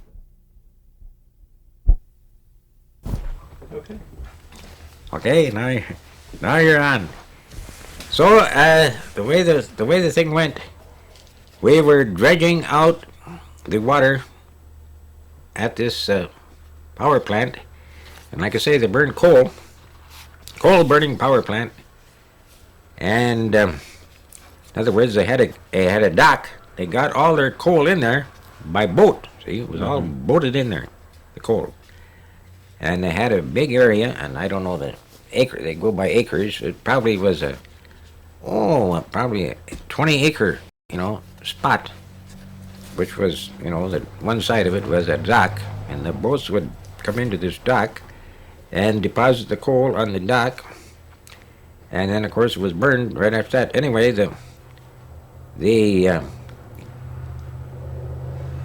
what they consumed in 1 year, the consumption of that power plant in 1 year was 1 million tons of coal. And that's quite a few tons of coal. So in other words, there had to be a boat in there, well, at least once a week, Otherwise they'd run out. Right. And they got that coal in Chicago, South Chicago, rather it is. And it wasn't over half a day run up there, And they got unloaded in half a day, but it was a shuttle job, see.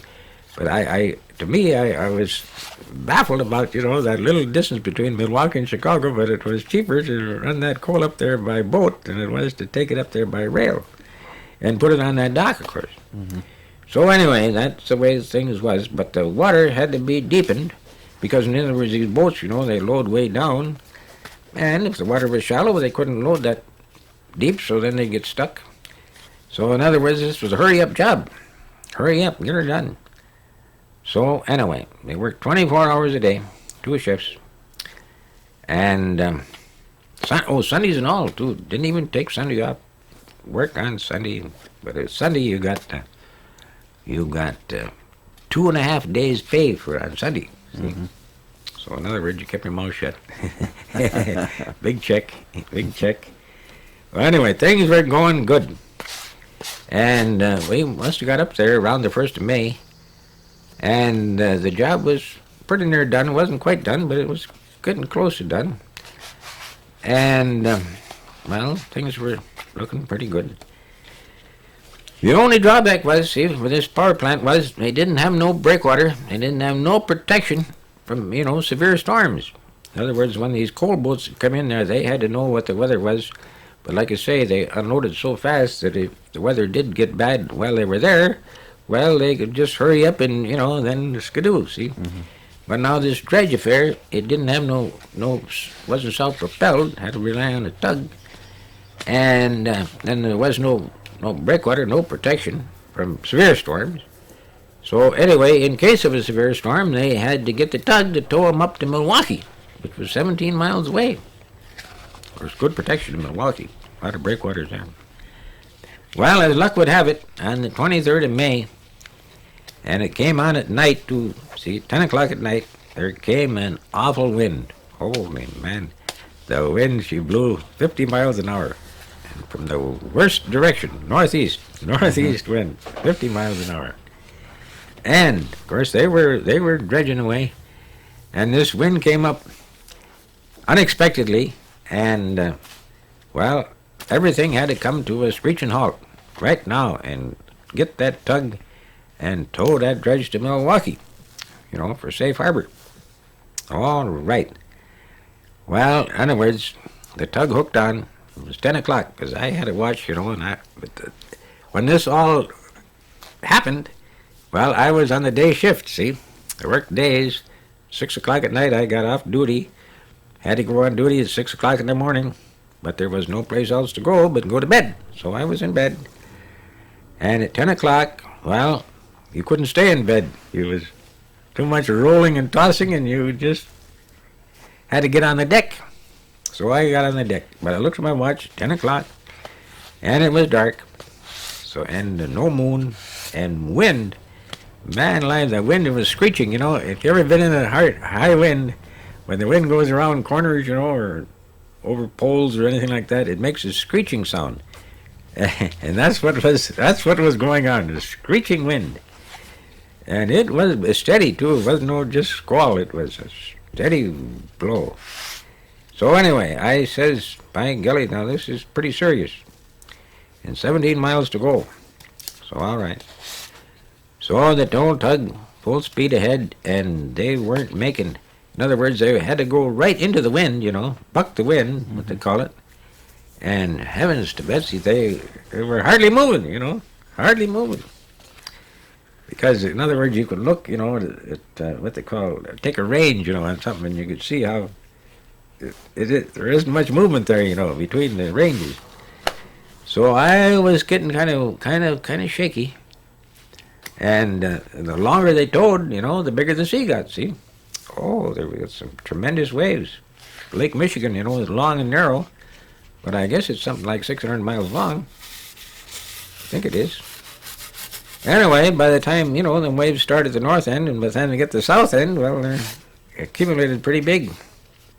Well, as luck would have it, at 2 o'clock, in other words, they towed for 4 hours, from 10 till 2. And at 2 o'clock, there was something snapped. And I got the picture here, and this thing over here, this is what they call the boom. See that black thing there? The boom. But the boom is on a pivot, it swings like this. So anyway, when they tow, they put 2 guidelines, which was from the end of that boom over to the end of the dredge, In other words, well, you know what a guideline is. It's something to steady it up, you see. So that before they had them guidelines there all the time and all ready to put on, and it only took 5 minutes to hook them up. They hooked them up with what they called a turnbuckle, and tightened them up, of course, and that kept this boom, from making any movement. It was stiff, right parallel, with the line of the center of the bridge. So that's the way you're supposed to tow it. But everything would have worked good if it would have stayed that way. But after 4 hours, one of them turnbuckles broke, snapped. And then this boom, it flopped from one side to the other, just like that, Well, the boom, weighed about 50 tons. And anyway, when the dredge would roll over, well, of course, that boom would, was flop over to the side it was rolling to. And anyway, the poor old dredge, it couldn't stand all that commotion, see? And anyway, this dredge, the side, you can see the side housing on there, had a lot of windows, great big windows, for in hot days they'd open them windows up to, to cool off, because this was steam-powered dredge, steam-powered. They had a boiler, and with all that heat, well, you had to have a lot of ventilation. So anyway, there was windows on the side, and when it started rolling tremendously, the waves, they smashed the windows right out, the force of the water. Smashed, held, all went to pieces. And then the water poured in the inside, which was where the engine was and the boiler and everything. And in about 5 minutes' time, it got so much water in it that it capsized. It went right upside down, see? Because in other words, the shape of this dredge was rectangular, you know what I mean? There was no point to the bow, no point to the stern. It was square on all 4 sides, but rectangular. It was 40 feet wide and 120 feet long. But anyway, and flat on the bottom. And of course, big sea. Well, when it had all that water in there, whenever it would roll, to one side, well, that water would all slash over to that side and, help it out, And finally, it just turned upside down and away she went. Well, anyway, about 5 minutes before all this happened, me and all the rest of them that was, supposed to have been sleeping, well, we surmised that the doom was there, because we could not see it, surviving. So in other words, we all had put on the life jackets. The life jackets that keep you afloat when you're in the water. So we all had the life jackets on. All right. And when it tipped over, well, everybody, jumped. Where were you? You were on the deck when it tipped. Well, yes, I was on the deck. It was no. In other words, it had an upper story. You can see it on this picture. There was an upper story, and the bunks was all on the up in the high story. See, the upper story. That's what they call the upper story. But anyway, we came down to the main deck, which was right here, next to the water line. Came down there, anticipating the worst. Well, anyway. Well, like I say, when the I just can't think of the word, when the disaster happened, well, everybody, let out a squeal and jumped in the lake, Everybody but 2. There was 2 fellows, old fellows. They were old and kind of feeble-like. but they worked for the company for a long time, but they figured there was no hope, so they didn't even jump. They stayed in there, and they're still entombed in that dredge. Yeah. Ooh. But anyway, the rest of us, we all jumped in, and away we went. Anyway, the sad part of the episode was that there was no communication, see, from the dredge to the tug. The tug was seaworthy, and the tug was, surviving. And the tug had a lot of tow line. They had a cable, of course, steel cable, 1,500 feet long, see, 1,500 feet. And anyway, the tug was chugging away, but like I say, before it capsized, there was very little speed. There was hardly any speed. They was only going about, well, I would say 4 or 5 miles an hour, that's all. Not even that. And that's slow. So anyway, and pitch dark, Anyway, the captain on the tug, well, he was looking out the window and heading for Milwaukee. You could see the light of Milwaukee, a lot of lights. It was clear. There was no fog or snow or nothing like that. You could see. And that's all he was hoping for, to get to Milwaukee. But we didn't make it. But the sad part of the episode was that on this here tug, nobody was paying any attention to what was going on back at the dredge. See, they were all looking up straight ahead from Milwaukee, and they weren't looking back. And they didn't know that the dredge had capsized, and of course, when it capsized, it sunk. See, went to bottom. The water was 60 feet deep. But they didn't realize that the dredge was in trouble. See? Well, wouldn't the cable have snapped? Or? No, the cable did not snap. See, the cable was a great big cable, and it didn't snap. But anyway, finally, the captain, here he was, in the pilot house. He must have been on a ship in the pilot house. A lot of windows all the way around. So anyway, the captain finally says, in other words, the captain has a helper, and the helper was known as a deckhand. So he says to the deckhand, go back on the stern of the tug. Tug was, pretty 100 feet long, I guess. Go back on the stern and take a look at the cable. See, the cable was towing. So the deckhand says yes. Right away he went back to the stern. And, see, now this is what, give Give you the nod. Well, you give me the nod. Yeah. Okay, well, let's, here's the nod now, and pick it up where the deckhand is going. Well, all right. The deckhand, he went back to the stern of that tug, and he took a look at that cable, and he saw that it wasn't leading off, straight out, which it should have been. It was leading down, perpendicular down to the bottom. And, of course, he went back and reported it to the captain. Hey, another thing is, they had a generator on the dredge, and they had lights on it, see? And, of course, when he looked back there, 1,500 feet back, of course, he didn't see no lights. So anyway, he went back and reported to the captain. The dredge is gone, see? Well, the captain, he got all excited. And in other words, the first thing they had to do is to get rid of that cable, which was attached to the, they had a winch. That's what they call a winch, to let out and pull in, So anyway, they got rid of the cable. They just let the cable go till it come to the end, and snapped off. All right, so they got rid of that cable. Then they turned the tug around, because they had to go back where it was coming from. And on the pilot house of the tug, they had a searchlight, which had a lens about that big around, and a strong beam, And in other words, while we was in the water bobbing up and around, well, we all knew this because, the tug was navigating at night, when things were normal. So you could see, you knew that searchlight was there, and, well, you knew everything. But when we got in the water, there was no tug, see? And we were hollering, everybody, when we first got in the water, everybody was hollering as loud as they could, If nothing else, they was hollering, hey, hey, hey, and help, and swearing. The profane language was terrible. Oh, my land. I couldn't repeat it. Profane language. It was awful. Well, anyway, with all that commotion amongst those survivors, it didn't do no good. There was no tug.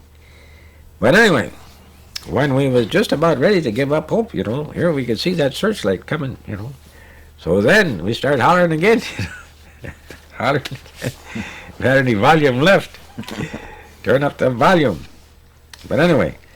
But that water was cold. Oh, the water was cold. But, the pitiful thing was, see, and in other words, during the storm, there is an awful current running you could, in other words, I always was an excellent swimmer. I learned how to swim when I was about 6, 7 years old. I learned how to swim in Lake Superior. But anyway, I knew what it was all about when you get in the water. So instead of me swimming like half of those fellas, they had the idea that they had to swim to shore. See? So in other words, you could see some lights on the shore, which was 4 miles away.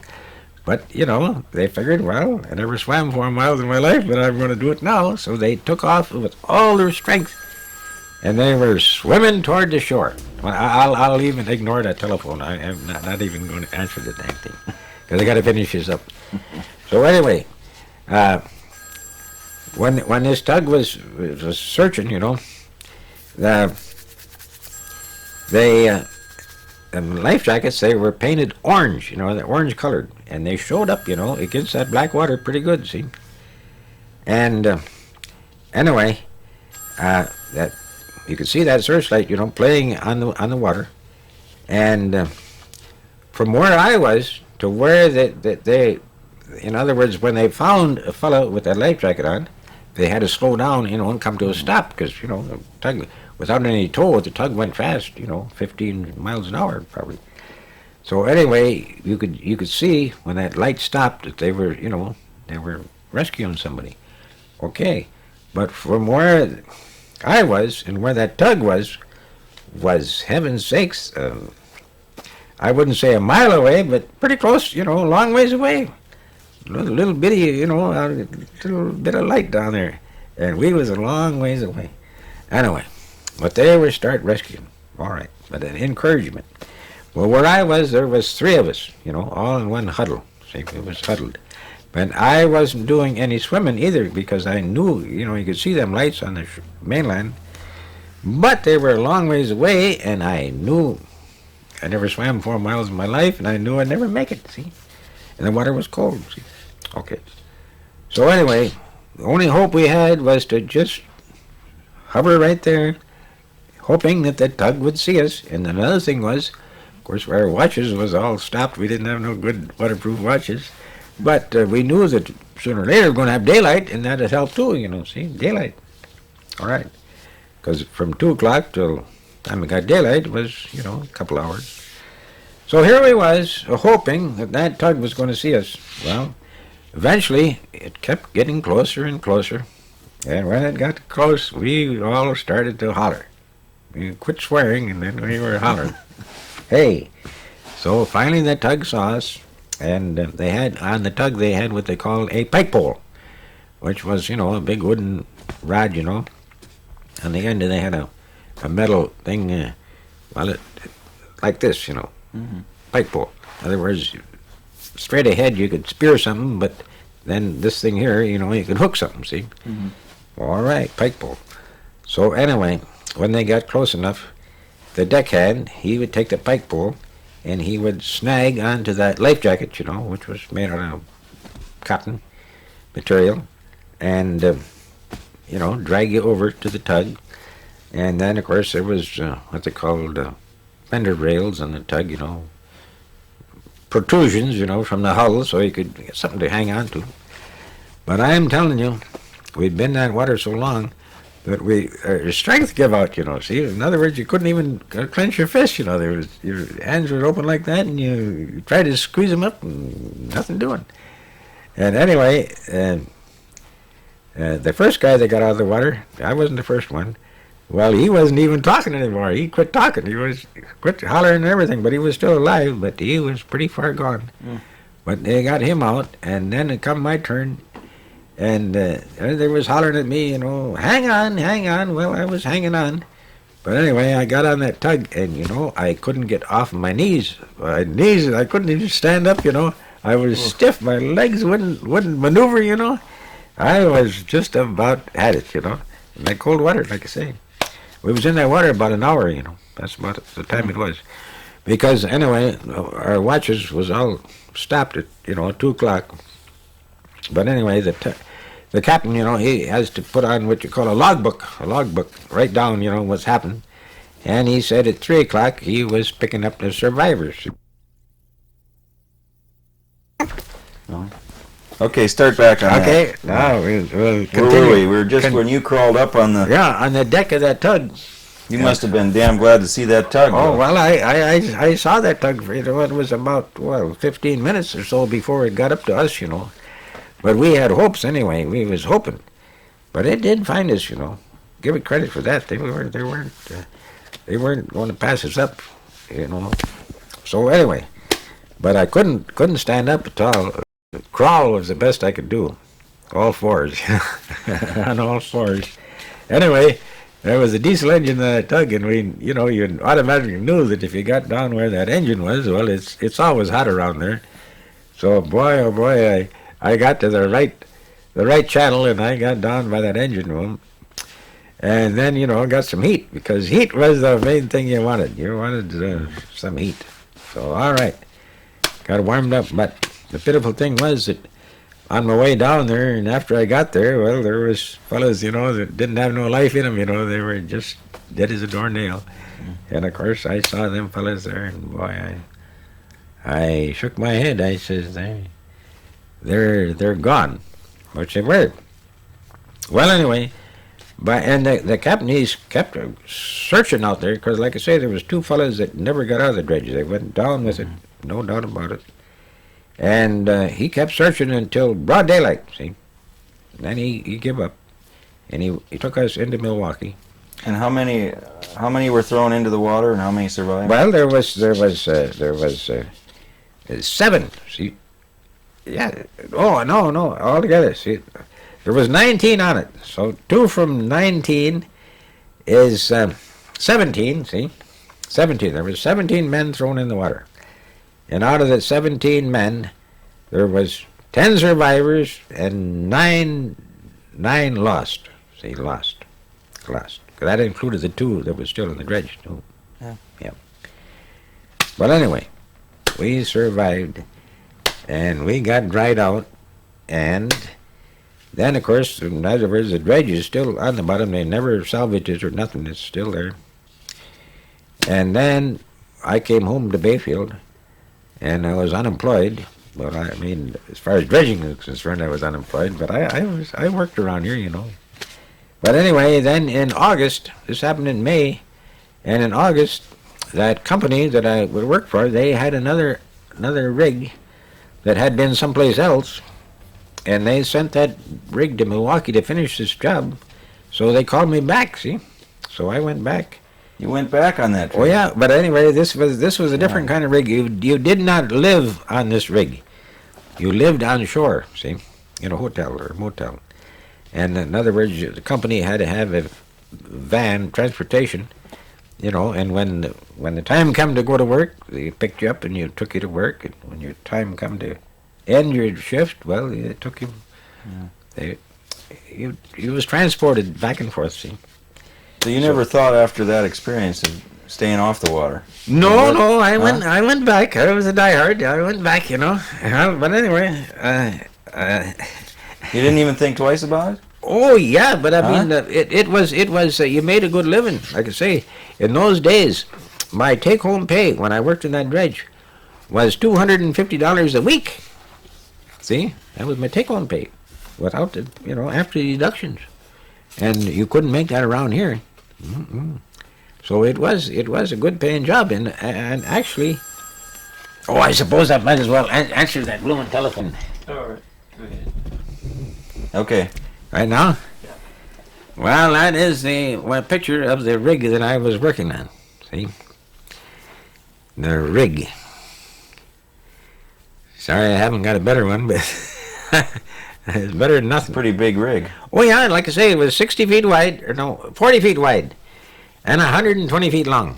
And how tall was that boom? Well, right up here, Yeah. up there, that must have been, that was probably a good 60 feet above the water. But then... Show it to the camera again. So. All right.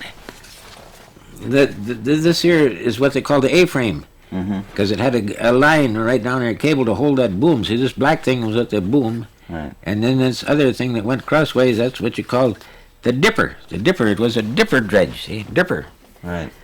A complicated affair, such as it is. Complicated. Big. Well, yeah, it was big, but and the dipper itself, the contents of the dipper was 8 cubic yards. So in other words, to give you an idea what it did to hold, see, 8 cubic yards, that's quite a bit of quantity. Yeah. But anyway, it would handle it. Yeah. Handle it, yeah. When things was working properly, it would handle it. Okay. Yeah. Well, anyway, interesting thing was that in 1957. You can put the picture down. Put the picture down. Yeah. In 1957, I got it. You see, in the wintertime, he didn't do no dredging either, like I said. But I got a call from the Great Lakes Dredge and Dock Company from Chicago in 1957 in the spring, and they wanted me to go to work. So I says, yes, I will come down. So I went down to work for them. Well, we worked about a month in the Chicago area, and then they had a big contract working in the St. Mary's River, which is the outlet of Lake Superior, see? Anyway, what was going on there? In 1957, the federal government, they got everything all set to build the St. Lawrence Seaway. You must have heard that term, Up until that time, the big ocean-going vessels could not get into the Great Lakes from the ocean because the water was too shallow in the rivers, connecting channels, what they called them, So anyway, they was bound determined they were going to rectify all of that, so they did. But it took 5 years to, complete that the St. Lawrence Seaway. It took 5 years completion.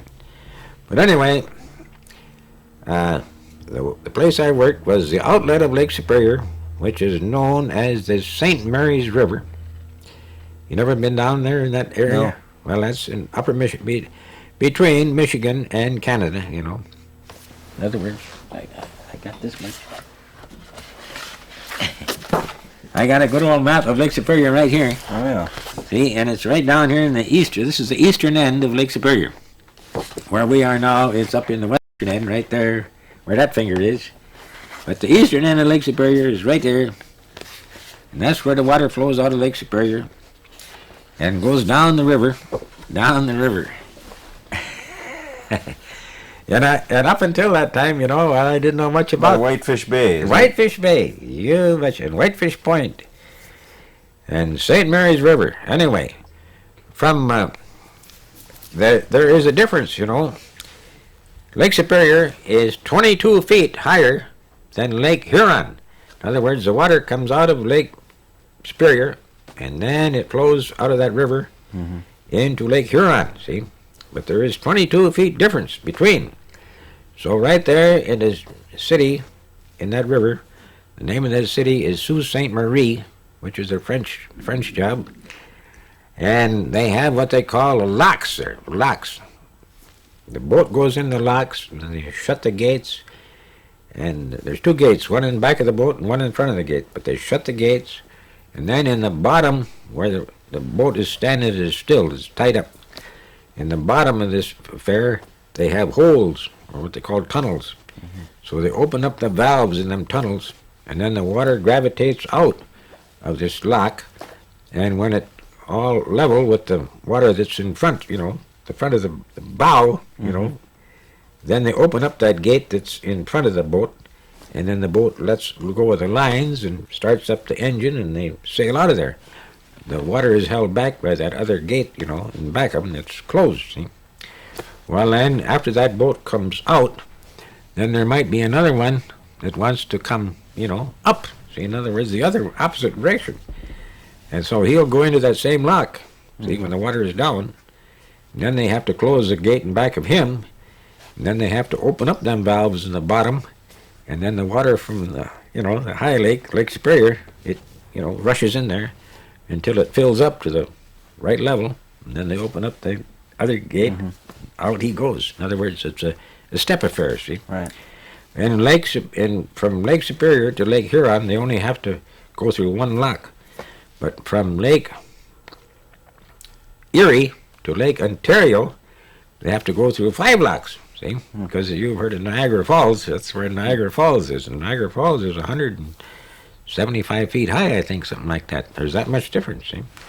So they have to it takes 5 different locks to get up to the Lake Erie level, see? Coming upstream. And I never was down there, but I heard about it. But they had to make all them locks, to accommodate these saltwater boats. But anyway, I worked there in Sault Ste. Marie for 5 straight years. Yeah, from early spring until late in the fall. So you helped build the St. Lawrence Seaway? Yeah, I can say that I worked on the St. Lawrence Seaway, see? Yeah. And it was no easy job, boy. It was down there in that what they call the St. Mary's River. About half of the area there, it's all through rock, bedrock. And you had to blast it, with dynamite, see? You couldn't move it unless you cracked it up. And that wasn't easy. That was a hard job. And slow. Yeah. But of course, they got well paid. The government paid it. Yeah.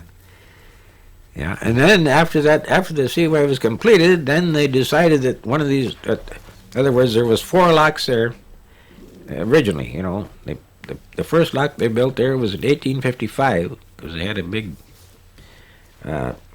plaque there, telling about it, which I read.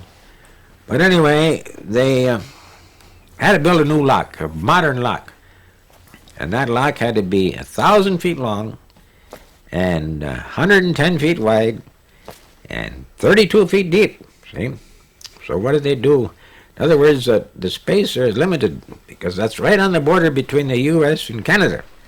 And, of course, you couldn't go over in the Canadian soil because then you got to, go through a lot of red tape.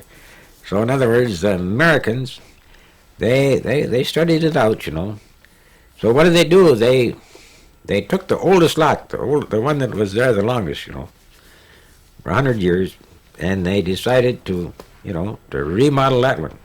So they did. And it took them, it took 4 or 5 years, to finish it.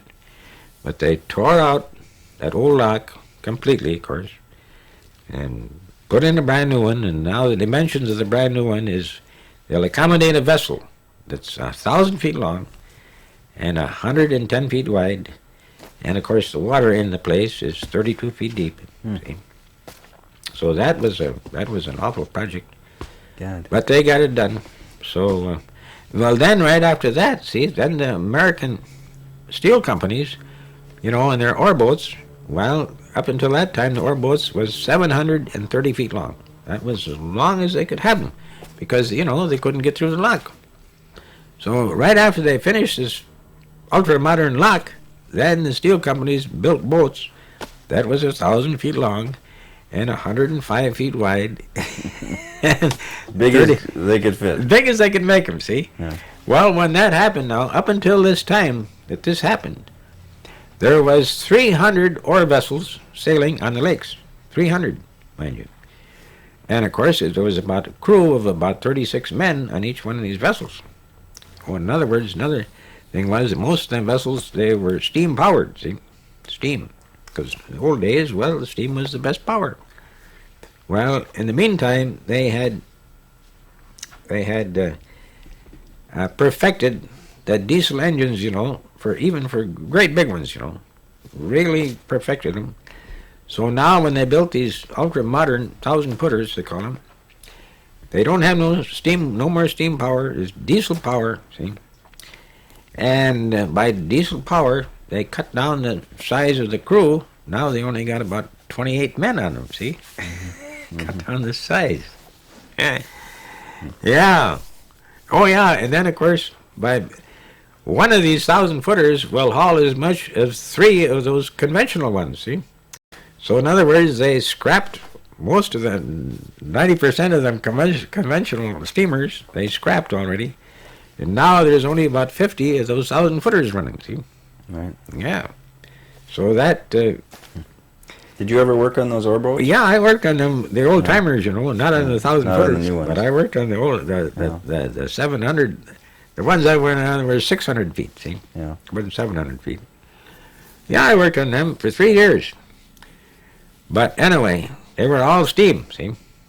And like I say, the standard crew was 36 men, see? 36 men in the crew. Standard. But now it's different. No steam. And about 28 men. Yeah. Yeah. John, let's, one of the things that I wanted to talk a little bit more about was Bayfield itself. All right. Because we've talked a lot about your experiences out on those dredges and those boats and stuff. Yeah. Things about Bayfield that you remember that are stand out in your mind. Well, all right. You got a very good subject, and I very happy.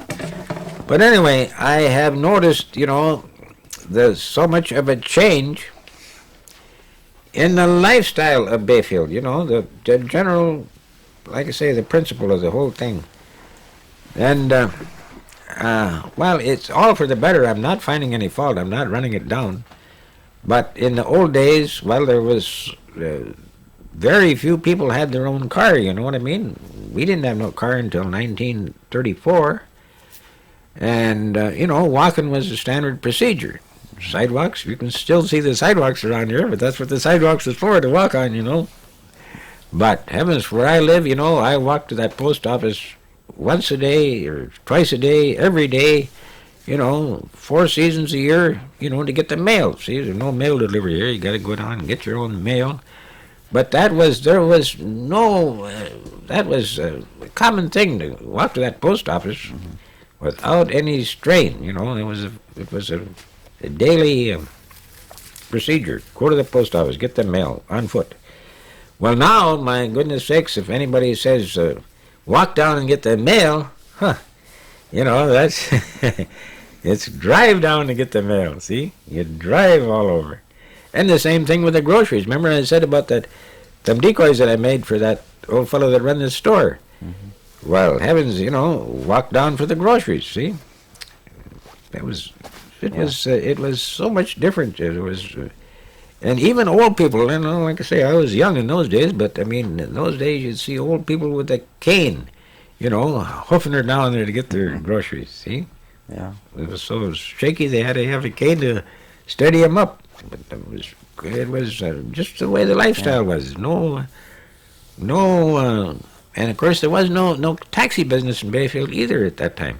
The first time there was any taxi business was right after World War II, and then it was started by veterans. See, the veterans, they come back from the war, and they didn't have no job. They were unemployed, and so goodness sakes, what do? They bought an old hack, and they set up a little office, with a telephone, and they run a. As a matter of fact, there was 2 different cab companies in Bayfield, right after World War II. And they did good, but I mean, the fee was reasonable too, Heaven's sakes, for a short trip of 50 cents, and kind of a long one was $1, and well, to go to Washburn was probably $3-4, and Ashton was probably $5, and of course, people without a car, if they had to make it over there, well, they hire the cab, see? There's not a cab now? No, now the cab business, I'll tell you why the cab business went out. When did it? Well, it went out, 15 to 20 years ago it went out. But anyway, there was a law that the cab, if you had a cab, you had to carry insurance, see? And you know what the insurance cost? 11 at that time. See, when they went out of business, it's probably higher now. It was $1,100 for the insurance by the year. See, $1,100. And then another thing was, when the cab got to be a year for to start with, you had to have a brand new car for the cab. Had to be brand new. And when the cab was a year old, see, providing you run it for a cab, in a year's time, get rid of that one and get another new one. That was state law. Now, this cab driver told me that because he went out of business. And I says, what are you going out of business for? Well, he told me what I just told you. He says, every year I got to buy a new car for the cab. Then I got to carry insurance. Well, how much insurance? $1,100. Well, and I mean, the rates he was charging, well, he'd had to, triple or quadruple of the rates. And, of course, by that time, the people couldn't afford it. And he just phased out, see? Yeah. So now there hasn't... Now you're the taxi guy. Well, yeah, people wanting to ride, they call me up. And, of course, I don't have no insurance, and I don't get no new car every year either. But I do take them, but I don't have no sign on it that I got a cab either, see? I'm not advertising that I'm in the business either. But anyway, it's a fright. There's a lot of... it's a necessity, Yeah. Necessity sometimes. What other changes in Bayfield?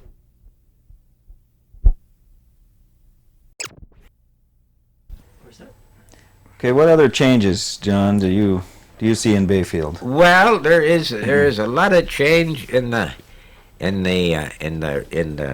lifestyle of the young people. The youth, the young people. Mm-hmm. I mean, from school age up to graduation, from 6 to 18, and there's a change in that. Now, when I was young, in other words, there was the population of Bayfield was more then than it is now. But I mean, that's not the point. The point is that there's still enough population here. There's people living here and born here and everything else, fine and dandy. But when I was young, in other words, in this neighborhood, there was 1, 2, 3, there was about 6 or 7, kids. We gotta call them kids because that's before you're adult, you're a kid.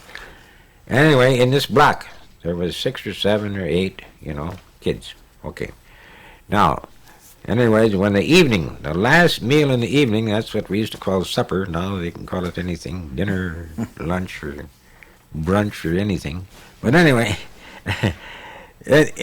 before you went to bed, there was the evening, see? All right. But we didn't have no TV. And, of course, well, the radios didn't come on here until the last part of the 1920s. But anyway, the time I'm referring to is between 1925 and 1935. But anyway, there was no TV, but there was a movie in town, and you could go to the movie, but there was times when they shut the movie down too for various reasons, Mm-hmm. But anyway, free entertainment, that's that's the word for it. In the evening, after supper, well, that is when the weather was decent. I mean, not in stormy weather, but when the weather was decent. We all used to gather up outside, and we used to play a lot of games. We played hide and go seek. See, I don't even know. The kids nowadays, they don't even know what that word means. But it was a game, and it was simple. In other words, I'm not going to explain it, but it was as simple as thing. Yeah, but it was good exercise. It required a lot of running. You know what I mean? Because you had to run around and find these guys. You'd go seek, you had to find them because they were hidden. But anyway, it was good exercise. Develop the muscles. Another thing was the ball. We used to play ball, and of course now they still play ball, but now the only place you can play ball is in a designated ball field. But in those days there was 3 or 4 vacant lots, all adjoining, and no house on them or nothing. Well, you just went there and you played your ball until it got so blooming dark you couldn't see the ball no more. But at this time of year, the ball, was in the summertime. Well, then in the wintertime, when the snow was on the ground, they played the game too. They had a game. In other words, you had a vacant lot, a nice open space, and you made a circle in the snow. In other words, your footprints, would leave a. You didn't have to draw it on there. You went, by plowing through the snow, you made a ridge. You know what I mean? Your tracks. This was right after a snowstorm. You know what I mean? And everything was smoothed off. But you make your tracks, and they made a round circle, and then they cut this up just like cutting a piece of pie. You know what I mean? Oh, that's right. Triangle shapes. I remember. What was that game? They had a name for that. Now it was something like goose chase. It was something about the goose anyway. Goose. Fox and Goose, was it? Fox Goose. That was it. The Fox and Goose. But, and I don't even know the principle of the thing. But in the winter, it was good leg exercise. You ran like everything around that circle, And, well, anyway, it was a game you played. Another thing was that, I'm talking about the 1920s now, but anyway, in the wintertime, and a lot of times, especially when fall come, before the snow come, it was in the fall, and then you was just dying for the winter to come so the snow would come on the ground, so the snow would get packed down on the streets, and then you could go sliding, sliding. Oh, that sliding, down them hills was the most wonderful recreation you could ever dream of, And the favorite place for sliding was down on the Penny Avenue, in them 2 blocks there, from 6th Street, or 5th Street, I mean, down to where Maggie's is, down that steep part there. Oh, the sled, they just went the right speed. In other words, you didn't have no casualties, but by the time you got down the bottom, you was going about 30 miles an hour. But then it leveled off, and it didn't take long, and you come to a stop, natural stop. But in those days at night, there was no vehicle traffic at all. What little vehicles there was, they run in the daytime, but at night they were all secure, and there was no danger of getting, accidents. And at night, why, when the snow did come, when there was no trouble with the plowing the snow, so many people walked over that snow, you packed it down, And they didn't put no sand or they didn't put no salt on it, but when that snow got packed hard, well, then you slid. And I'm telling you, and it was all told, now you got to be home by 9 o'clock or 10 o'clock, but sometimes they'd be out till midnight, But the main thing was that it was good exercise, and after all that fresh air, and boy, when you got home, well, you couldn't get to bed fast enough because you was pooped out, Yeah. Well, now the trouble is, with the kids, why, at 9, 10 o'clock, they're not pooped out, they're wide awake, and they kept sitting there and they're watching that old television until midnight and way after that. Well, then in the morning comes, then they're sleeping, they can't wake up because they stayed up too late. But, that's just the lifestyle nowadays. There's no question about it. But in the old days, they didn't have that problem because, it was different, you see. And actually, I think it was better because, for one thing, when you get plenty of natural exercise and fresh air, well, then you can go to bed and you can get a good night's sleep, and then you feel good in the morning. Well, now, heavens to Betsy, in the morning, they haven't got no life. You've got to practically, shake them up, and wind them up with a key to get any life out of them, They're all, anyway. Well, in other words, we practically made our own entertainment, But then when, of course, I didn't start going to movies, until about 1930. And the first movies I went to, well, they were silent pictures, Wasn't no sound. Anyway, to spruce things up, they used to have a piano. They had a piano in the theater, and they had a good piano player there. And the piano player would have to watch the screen, and, according to what the synopsis was, on the picture, well, that's what the music, if somebody was going to get shot or something, well, then they pounded real hard, on the old keys, and made a lot of noise, but if things were going along smooth, well, it was just nice, traveling music, But that, I can remember that so well. You remember who used to play the piano down Well, there? Mm-hmm. They had two. They had one woman, and the woman has long been dead, but her name was Lucille O'Connell. And anyway, she was real good. But anyway, they had a man, and the man's name was Lawrence Gordon. Anyway, he's got a lot of descendants. His wife still lives. They live right in the house right south of Presbyterian Church, that little bitty house here with a deck in the front there. Mm-hmm. That's where Mrs. And she's got a son. The son's name is Philip. And he, well, anyway, he's around town here. But he's a good musician, on piano. learned it from his father. But his father's name was Lawrence, and boy, oh boy, he didn't use no music or nothing, it was all ear, play by ear, but he could really hit that piano. Anyway, he died in Redcliffe, and he used to be the organist in the church out there, up until he died. You never heard of Lawrence Gordon? No. Well, he was a famous guy for musician. And he was Indian, but the music seemed to just come natural to him. Anyway, he had several sons, but had one. He lives over there yet in that house, but he's good, and he plays by ear. Don't need no music. Well, he's got to know what he's playing. But I mean, when he once sits down, anyway, you ever been out to Schooner Bay? Yeah. Been out there? Mm-hmm. Well, anyway, they got an organ in there. Well, they had the last time I was there. Anyway, every once in a while that Philip Gordon goes out there, and boy, he'll sit down that organ, and gee. Christmas, the music he can squeeze out of that thing is fantastic. Yeah. So he's a pretty good man. But anyway, getting back to the recreation. And then in the summer, when I was a kid, around here, we went swimming in Lake Superior, But of course, we had to wait till it warmed up. But by the 1st of June, she was, beginning to show up pretty good, for the water was tempered enough so you could stand it.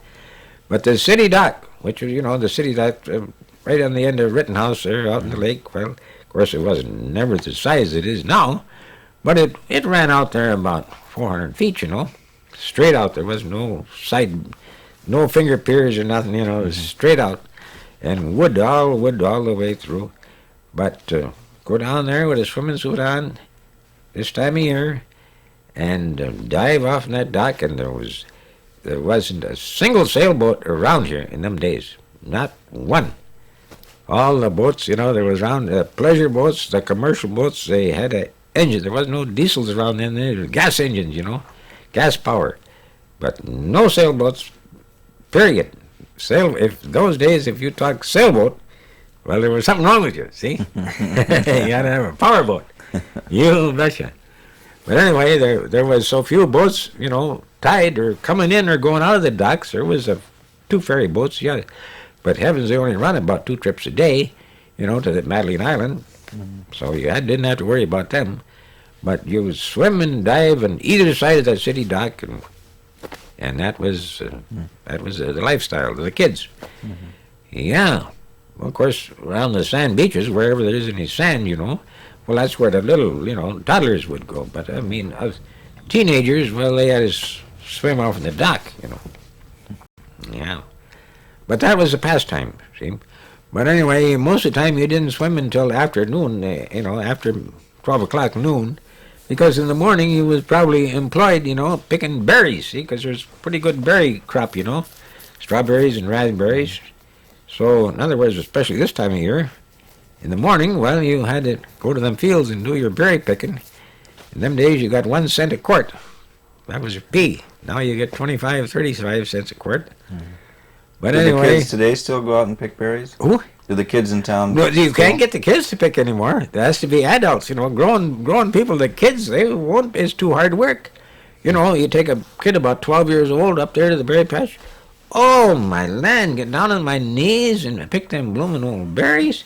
That's too hard, see?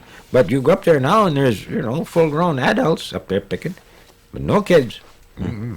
But when I first, if you was 6 years old, you was big enough to pick berries. But that's the difference, see? Yeah, you can't get the kids to do any work now. But in those days, boy, when this time of year, if you had any spending money, that's how you did. You made it yourself by picking the berries, see? And very seldom you could make $1 a day. 50 cents was about the most you make. But that 50 cents was better than nothing.